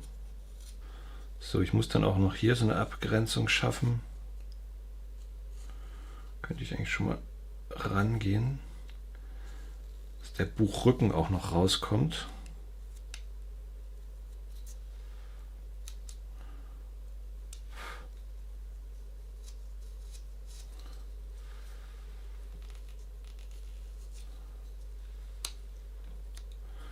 Wenn ich da nach unten schneide, ganz vorsichtig.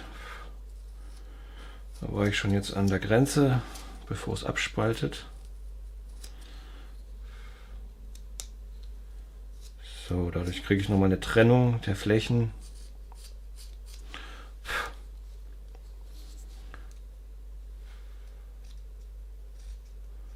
Handwerklich schwer zu machen, aber alles, was ich voneinander trenne, wirkt umso besser.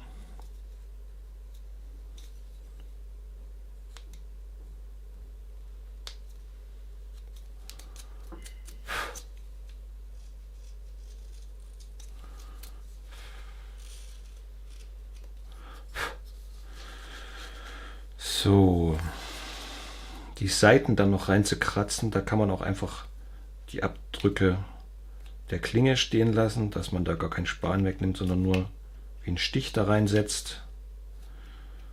Das ist manchmal zu filigran sonst. So, und hier bin ich mit der Linde am Maximum, wenn ich quer schneide, da ist mein Messer nicht mehr top scharf. Ist auch verständlich nach so einer kleinen Quälaktion wie am Anfang übers Hirnholz und so. Hier muss ich auch noch reingehen in diesem Eckbereich. Das macht die Figur noch lebendiger, noch natürlicher. Ja, dass der Arm sich noch ein bisschen abhebt.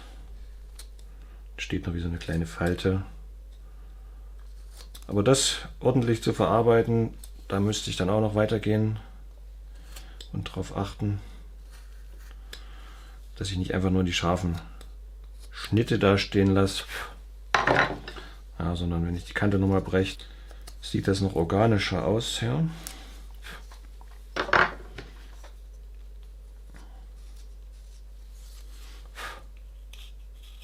Aber das ist auch wieder so ein Fall von Hinterschneidung im Grunde genommen, oder wo ich nochmal in die Tiefe gehe.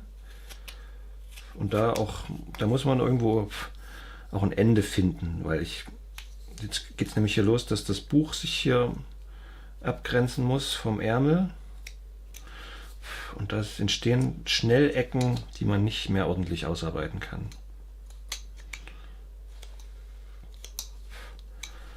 Deshalb sind Formen der Stilisierung immer hilfreich,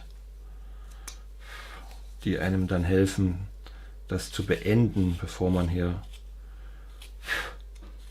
Dinge schnitzen will, die nicht mehr darstellbar sind.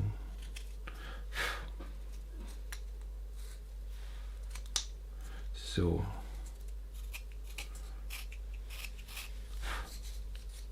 Sägeschnitt fällt jetzt auch weg. Wenn der jetzt immer noch da steht, ist eigentlich ein gutes Zeichen, dass ich relativ dicht mich an die Form rangetraut habe. Mit dem Sägen ist immer so eine Sache, ja, dass man lässt so schnell zu viel und muss das dann stundenlang überarbeiten. Auch hier hinten, wo der Ellenbogen muss relativ weit vor, weil der Arm sonst viel zu lang wird. Falte hinziehen. Lässt sich ja wunderschön in dem Material machen. Ja. Und dann nimmt man eben nicht nur die gleichen, sondern desto enger ich unten die Hohlungen mache, desto mehr kann ich natürlich die Falte akzentuieren. Und dann muss ich auch wieder die Ecken etwas abrunden hier.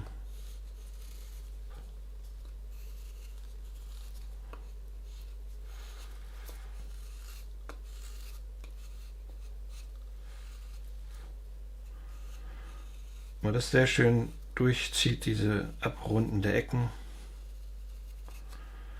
dann wirkt das natürlich auch sehr durchgestanden und gut.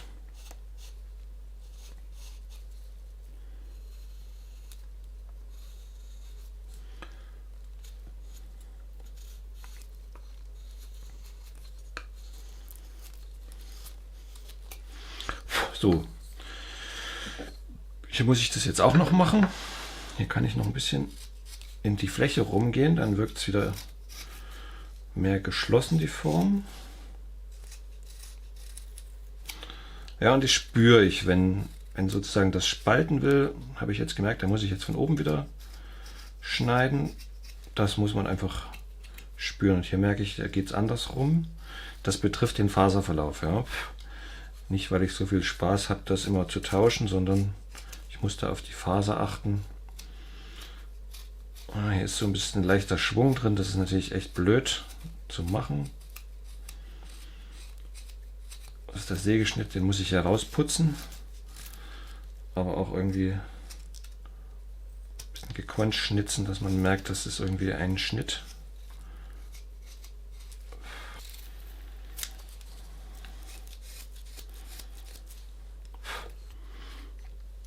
So, ich schneide auch jetzt hier vorne Falten rein.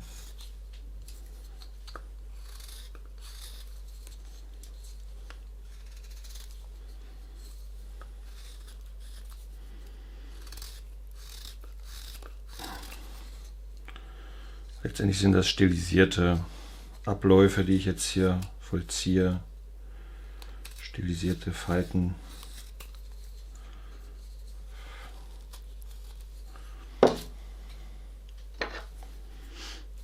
Das ist aber in Ordnung, weil die Musik eigentlich mehr hier in dem Fall wirklich im Kopf spielt.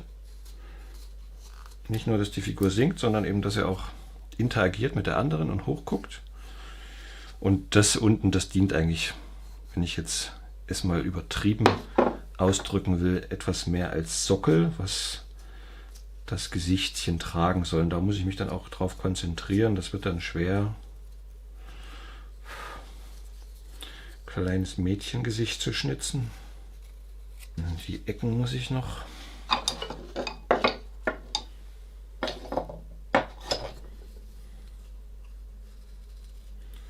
Hier so ein bisschen verschnitzen.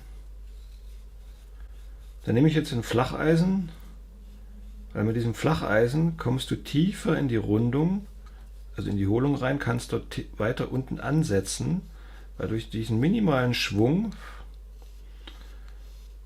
siehst du exakter, wie dein Schnitt verläuft, ja, auf der Rundung. Das ist ein bisschen, würde man nicht so vermuten. Ja, aber dadurch, dass ich hier mit so einem Flacheisen die Kanten rund schnitze, sehe ich meinen Schnitt exakter. Also ich nehme es wahr. Manche fragen vielleicht, von was redest du jetzt? Ich nehme das deutlich wahr. Ich mache das gerne so. Kann man es bis zur Perfektion treiben, ja, dass man da noch jeden Stich am Ende sieht, obwohl er noch so klein ist. Und da sieht man dann eine schöne Schnittführung. Sieht aus meiner Sicht irgendwie organischer aus, als wenn ich das Balleisen dort in diesen Bereichen nehme. So, das kann man natürlich auch verwenden, um hier den Fuß dann fertig zu schnitzen, dass man oben die leichte Hohlung ansetzt und hier rüber sticht.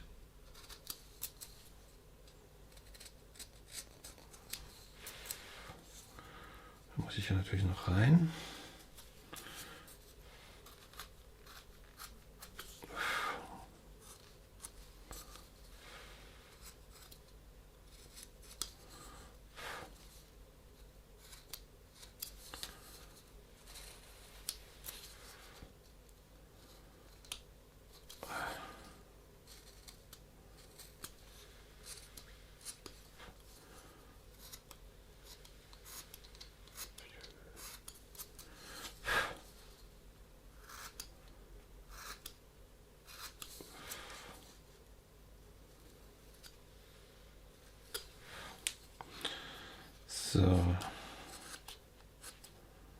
So lange, bis die Kante schön sauber wird und der Fuß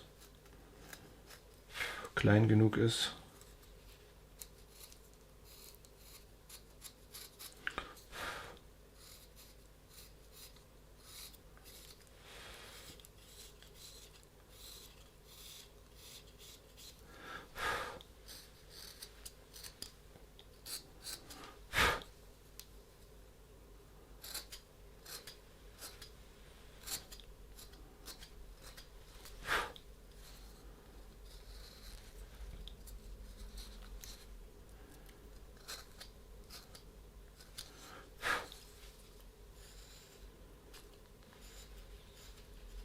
So, und jetzt kann ich hier wirklich reinschneiden. So, hier bin ich mir eigentlich sehr sicher, dass der Stich nicht drüber hinaus fährt. Deshalb steche ich jetzt einfach mal so rein, ohne dass meine Absicherung extrem gut ist. Weil das Problem ist, ich muss sonst immer so rumdrehen. Ja, wenn ich jetzt hier mit dem Daumen schneide und dann immer so auf die Seite, das sehe ich manchmal nicht so schön, was da wirklich entsteht. Muss man das immer so verdreht halten, und so ist es eigentlich natürlicher, dass du immer gerade auf die Figur schaust. So, jetzt kommen hier natürlich noch weitere Details zum Tragen. Ein relativ enger Kragen, der hier noch rumgeht. Der setzt natürlich an den Schultern oben an, und dann hier oben nochmal so ein mini kleiner Kragen dazu. So. Dieser Zwischenbereich hier, diesem Mini-Dreieck, das ist immer ganz schwer rauszukriegen, weil das Buch im Weg ist. So, hinten wird es natürlich verdeckt. Das geht hier so ein bisschen unter die Zöpfe, die muss ich auch noch machen, siehst du, die Zöpfe. 1, 2 Zöpfe, und hier muss ich so einen Knoten mit so einer Schleife irgendwie. Ah ja, kriegt man auch noch hin. So, Fuß noch ein bisschen kleiner, Hände, Gesicht noch schnitzen. Dann wird es allmählich. Das lässt sich gut mit einem Messer machen, so eine kleine Kante hier. Bisschen reingezogen. Aber das lässt sich hier sehr schön kontrollieren, vor allem so feine Schnitte.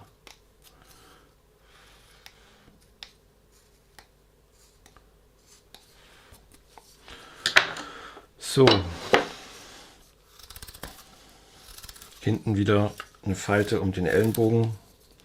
Ja, dass hier irgendwo klar wird, da muss noch ein Ellenbogen, so wie hier ungefähr. Ja, ist die Figur noch ein bisschen zu massig, kann man auch mit tiefen Hohlschnitten nochmal anzeigen, dass der eigentliche Körper definitiv tiefer liegt. Und noch so ein bisschen sich dahin mogeln, dass die Anatomie doch noch irgendwo vorhanden ist.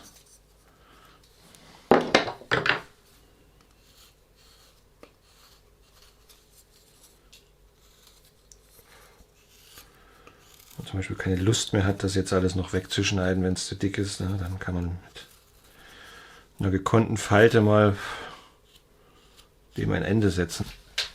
Den Hut muss ich höher nehmen, dass auch vorne der Haaransatz noch ein bisschen sichtbar wird. Das ist ja wirklich nur so eine sehr flache Kappe. Ich nehme jetzt hier einfach mal den Geißfuß, weil das ein bisschen schneller geht. Schnitzmesser wäre natürlich oft die bessere Wahl für so eine scharfe, genaue Kante. So, jetzt geht es also nochmal ans Gesicht.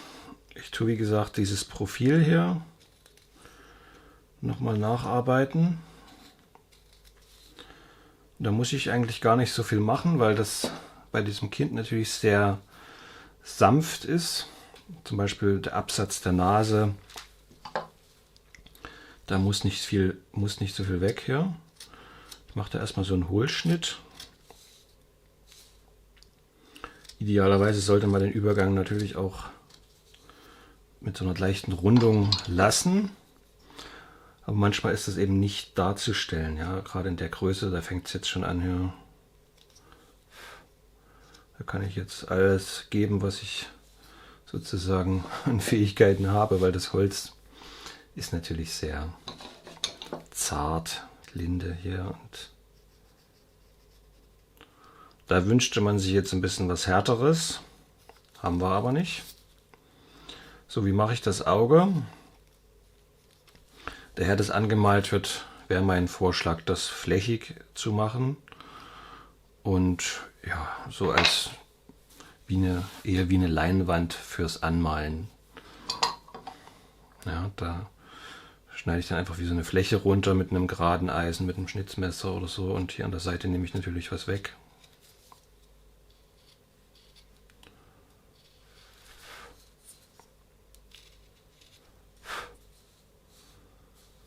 So, und hier habe ich schon was weggenommen.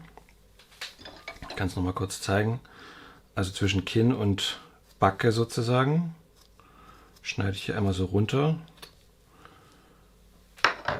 Und dann wieder mit dem kleinen Flacheisen das hier ein bisschen rund schnitzen.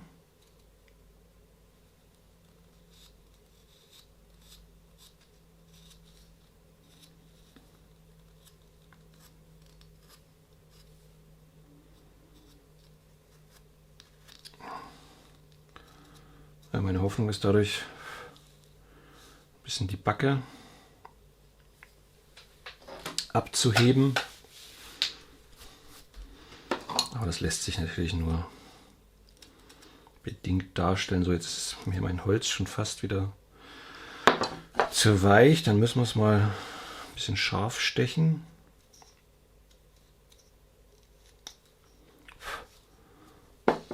Dann merke ich auch, dass es noch nicht rund genug ist. Ich muss diese Fläche, wo der Mund sich drin verbirgt, natürlich auch schön rund machen.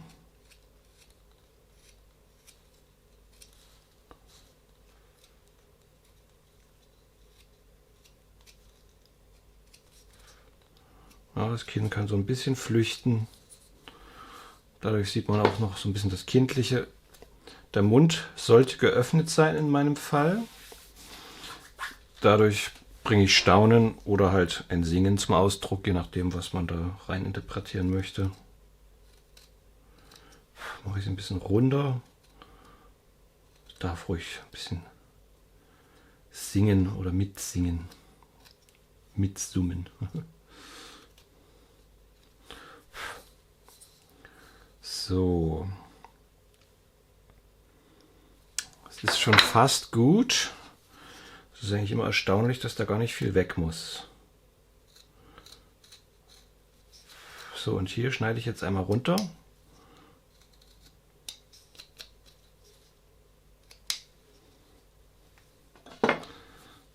Und dadurch entsteht diese Fläche, die ich später eben anmalen werde.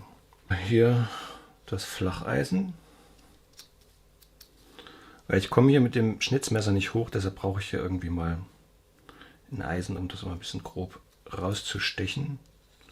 Ich mache die gleichen Schritte, ich mache hier eine Fläche ran. So, wenn man jetzt zum Beispiel mal feststellt, oh, ich habe das irgendwie ein bisschen zu hoch gemacht, dann kann man das andere so ein bisschen anpassen, dass er wie den Kopf noch ein bisschen in der Richtung so schräg hält. Ja? Also da lässt sich tricksen, dass man dann die Nase noch ein bisschen anpasst oder irgend sowas macht. Von sowas lasse ich mich nicht mehr schocken. Es gibt nicht noch einen Versuch, das wird dann einfach umgesetzt und fertig. Ja. Und wenn wir unsere Gesichter alle mal anschauen, merkt man, die ganze Fresse ist schief. Und jetzt muss ich noch alles ringsherum schön anpassen. Das heißt, ich brauche auch noch eine Schläfe. Ich muss hier diese Wange schön nachschnitzen. Ich lege das verkehrt rum an die Form an mit der Innenfläche. Schneide auch hier so ein bisschen wie so eine Schläfe rein.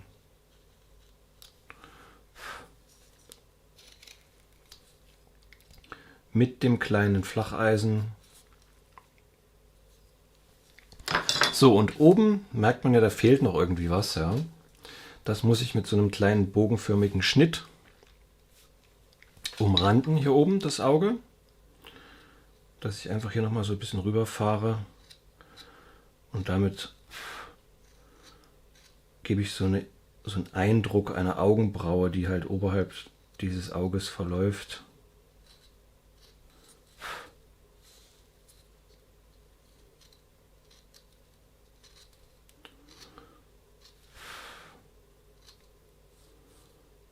So. Ich muss halt mit diesem Eisen arbeiten, das ist nicht mehr so 100% scharf. Man schneidet da immer quer, da kann man auch mal was wegbröseln. Wenn was wegbröselt, muss man diese Flächen einfach nachschnitzen. So, jetzt merke ich auch, hier bin ich noch etwas zu hoch.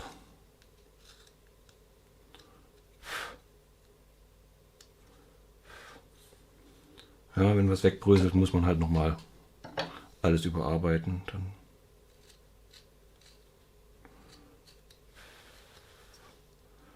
Hier muss ich wieder etwas enger werden innen beim Auge. Also ich meine bei der Nase.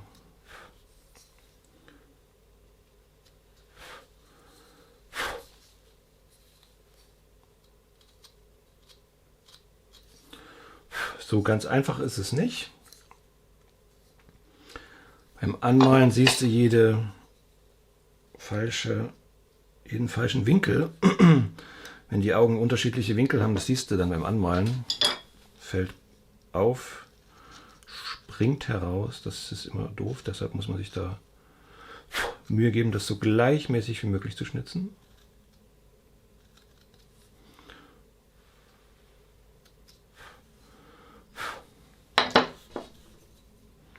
Ja, weil ja das Licht dann anders reflektiert wird oder die Farbe je nach Farbauftrag oder Oberflächenbehandlung.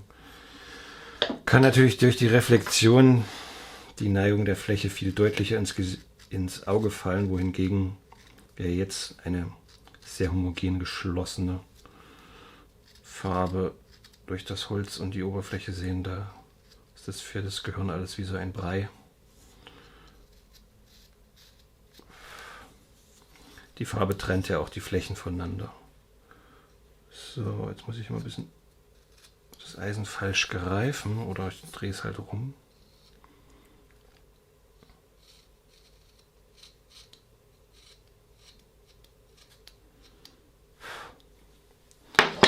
Bisschen Mundwinkelabsatz zum Nasenflügel hin hätte ich gern noch. Hat dieses Kind zwar nicht wirklich, aber dadurch trenne ich so ein bisschen noch Mund und Wange. Wacke. Komme ich auf Wacke. So. Noch ein bisschen diesen Nasenflügel rausstechen.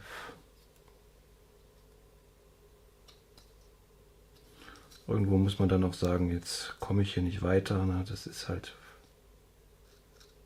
sehr filigran.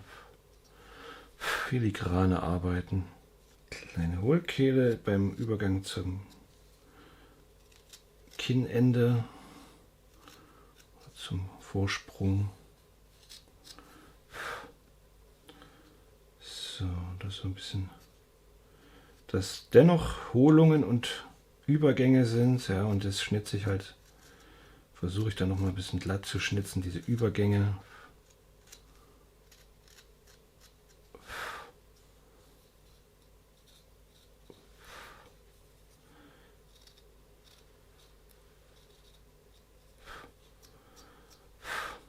Ich habe jetzt einfach mal diese Schräge rausgeholt.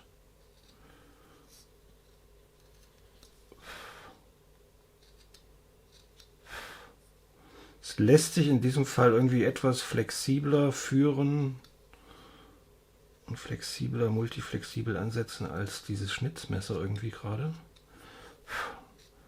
Das Blöde ist, dass man immer mit links, die linke Seite, ne, das ist als Rechtshänder dann, es geht mit dem Eisen gerade irgendwie ein bisschen schöner.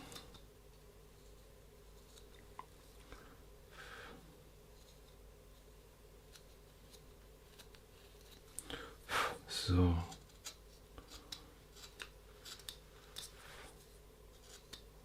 Wir müssen das ja hier ein bisschen stilisieren, zusammenfassen. Die ganze Figur lebt ja außerdem auch von einer Vereinfachung. Das ist ja hier kein Realismus. Ja. Wir sehen, dass die Arme sind ein bisschen zu groß für das Figürchen. Die Falten sind natürlich absolut rudimentär.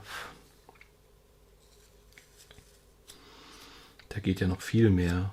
Ist noch viel mehr Luft nach oben, wenn man jetzt sagt, man will das irgendwie besser, schöner. Ja, und auch die Bemalung, die Farben, das ist alles sehr schlicht und eintönig gehalten, sage ich mal. Aber das ist ja auch, ich meine, das ist ja okay. Davon, so sehen die Figuren nun halt auch aus.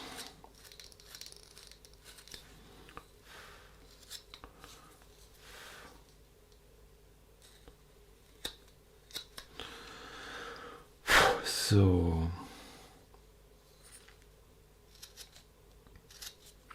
Tja, das kann man sagen, was man will, das bleibt schwierig. Das so ein bisschen in den Hals übergehen lassen. Diesen kleinen Kragen noch abheben. Geißfuß kann man auch auf die Seite legen, wie so ein Balleisen ist es dann, wie so ein Schnitzmesser. Aber diese Fläche kriege ich jetzt nicht hin damit. Ja, sobald man merkt, das bröckelt irgendwie mit dem Geißfuß, dann muss ich halt ein anderes Werkzeug mir nehmen. Und hier ist jetzt wieder dieses Phänomen, dass ich von links so komisch schneiden musste mit rechts, weil ich mit links dann nicht so das Gefühl habe. Manchmal mache ich es so mit links, aber es geht nicht immer.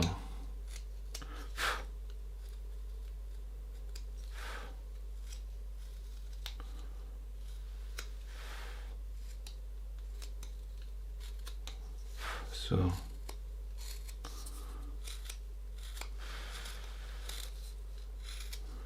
Übergang nach da. Hals läuft schön hinter den Stoff. Ja, manche verputzen diese Schnitte nicht. Diese Geißfußschnitte oder so. Also die stehen lassen, das wirkt unplastisch. Bei einem Finger auch. Ich den mit dem Geißfuß irgendwie vorkraule.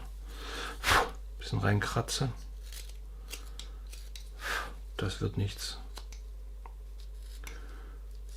Ja, weil der Finger dann nicht, da ist es dann wieder das Ganze, worüber wir am Anfang sprachen, wieder das Zusammenziehen der Formen. Wenn ich am Anfang grob stoche und das heraushole, das dann wieder alles zusammenzuführen, ja, recht zügig und da wieder einen Gesamteindruck zu schaffen, ja, der mich wieder weiterführt. Dann zum Durcharbeiten. Ich kann das nur durcharbeiten, wenn ich erstmal ein zusammenhängendes Gefüge geschaffen habe.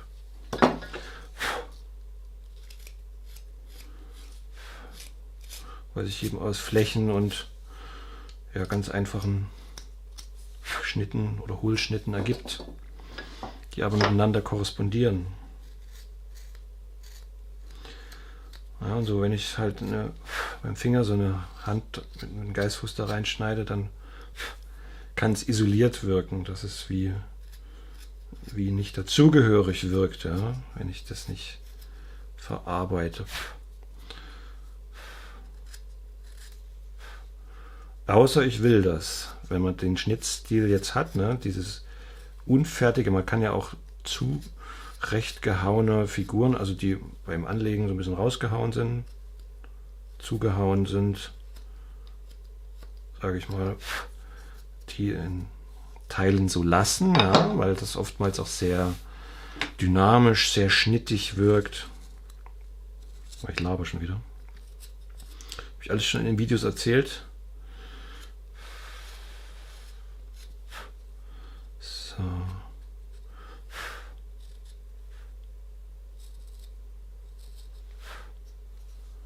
Dieser untere Kragen muss unter dem oberen verschwinden.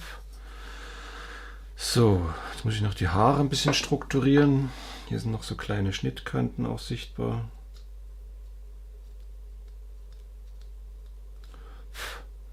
Das ist immer das Blöde bei der Linde. Man sieht immer diese, in jeder Kante hängt der Fussel. Kannst du machen, was du willst.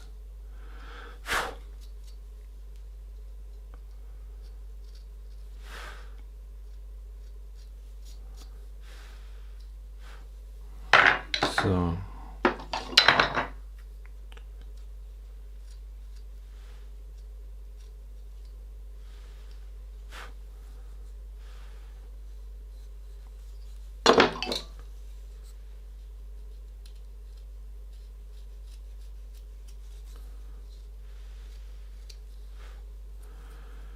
Jo, es ist nicht so einfach.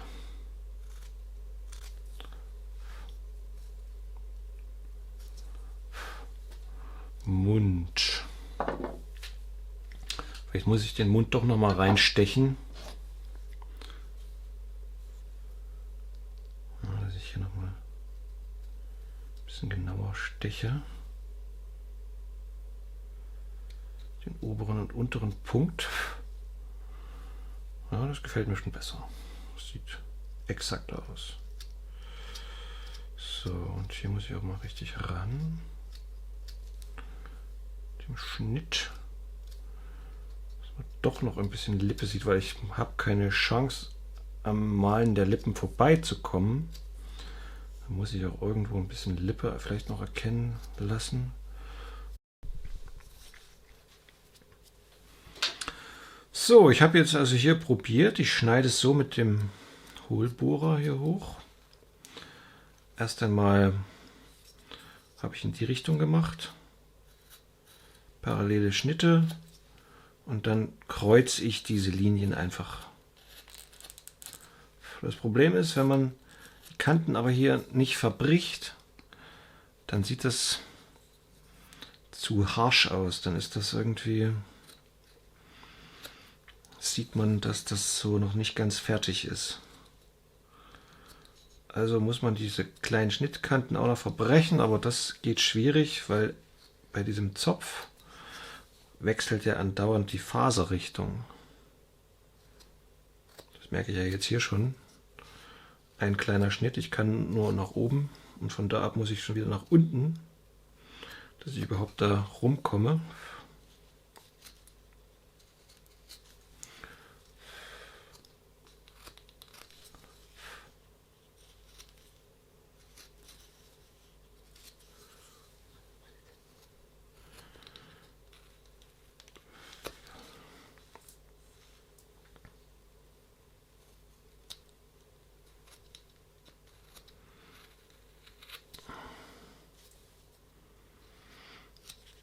Das halbwegs parallel hinzukriegen ist dabei wichtig. Jetzt bin ich hier an der Stelle ein kleines bisschen zu tief gekommen. Das muss man immer versuchen zu vermeiden, dass diese, wenn man es schon einmal rund und plastisch geschnitzt hat, dass man das dann nicht wieder versaut.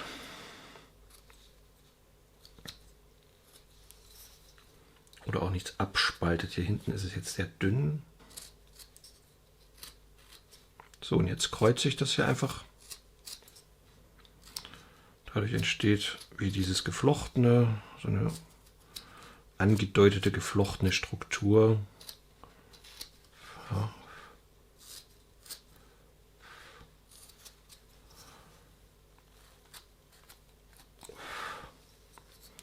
Und da werden dann noch ein bisschen diese Kanten verschnitzt. Und dann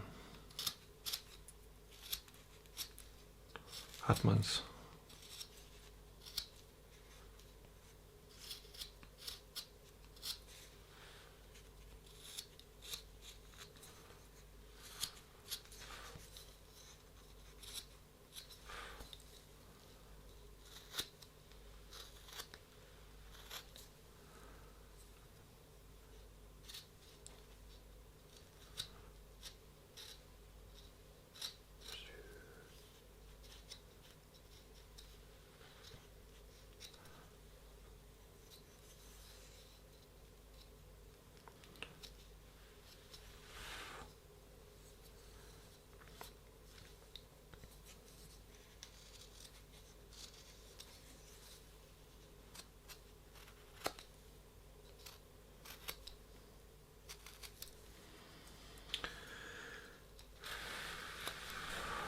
So, okay.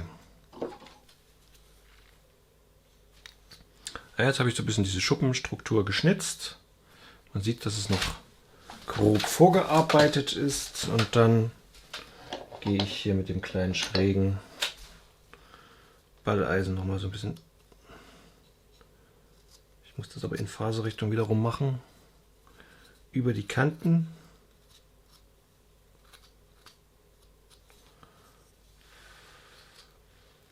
Da entstehen wie so kleine Kissen.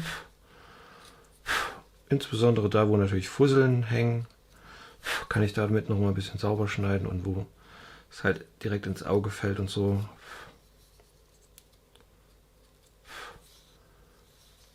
Ganz jede Kante erwischt man nicht, das geht nicht. Aber halt so ein paar. Da zählt dann wieder der Gesamteindruck.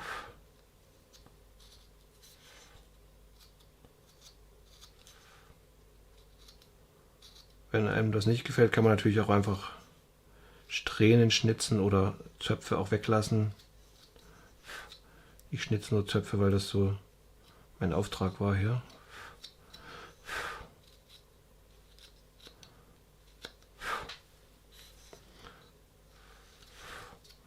Ja, schräges Balleisen geht gut.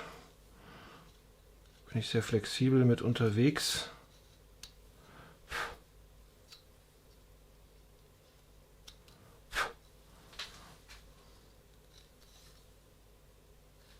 So, jetzt habe ich hier ein bisschen das Problem, dass es anders aussieht als auf der anderen Seite, weil die Schuppen hier etwas länger geworden sind.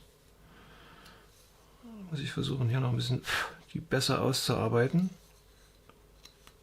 dass man wenigstens darüber erkennt, dass es das gleiche sein soll.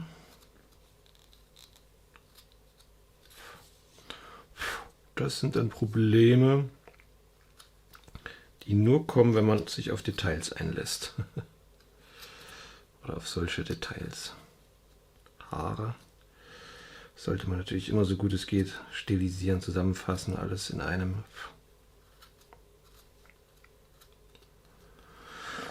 Da bin ich ja bei dieser Größe von Figur schon wieder viel zu weit gegangen eigentlich. Ja, aber man will es ja auch irgendwie so ein bisschen standesgemäß machen.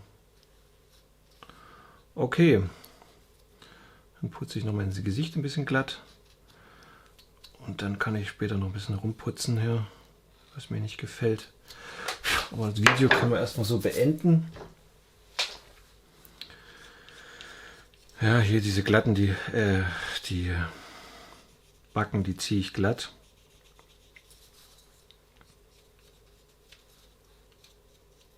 Das Holz ist sehr weich, lässt sich schön glatt ziehen. Muss ich nur aufpassen, dass ich nicht mit der Schneide reingurke.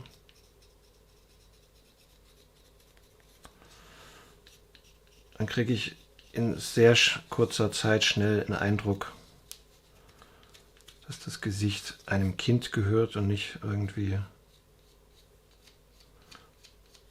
einer älteren Person. Okay, also man sieht, es ist sofort weicher geworden. Ja, es sieht so ein bisschen verklärt aus. Hat so ein bisschen christlich verklärten Touch irgendwie.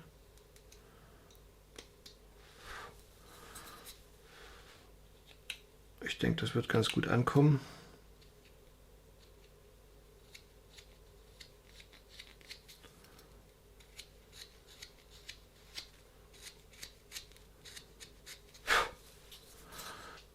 Ja, da könnte man, wenn man es jetzt noch besser haben will, noch dran rummehren, dass die Hände kleiner werden. Augen, die kommen durchs Malen raus. Würde ich jetzt im Gesicht gar nicht mehr. Sehr flach, sehr zart, aber das macht vielleicht in dem Fall, lasse ich das mal so und ich denke, das macht den Reiz aus, dass das Gesicht noch nicht völlig ausgeformt ist, ja, dass man sieht, das ist in Entwicklung dieser Mensch. Also viel Spaß beim selber ausprobieren.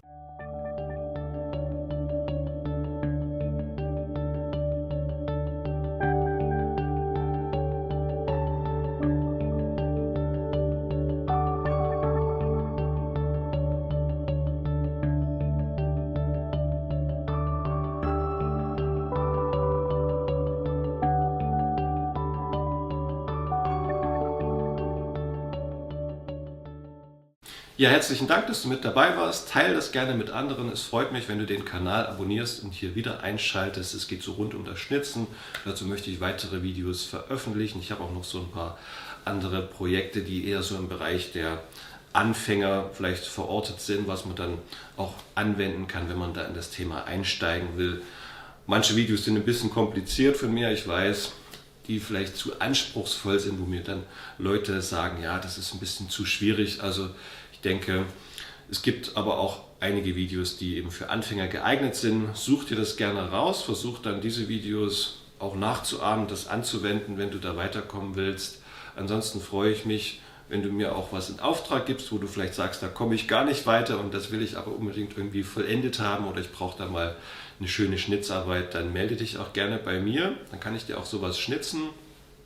Und sonst natürlich auch gerne mal zum Schnitzkurs vorbeikommen. Das Werkzeuge schleifen ist auch sehr wichtig zu erlernen. Ja, das kann ich natürlich auch vermitteln und da können wir auch gerne mal so einen Tag machen, um Werkzeuge zu schleifen, wenn dich das interessiert.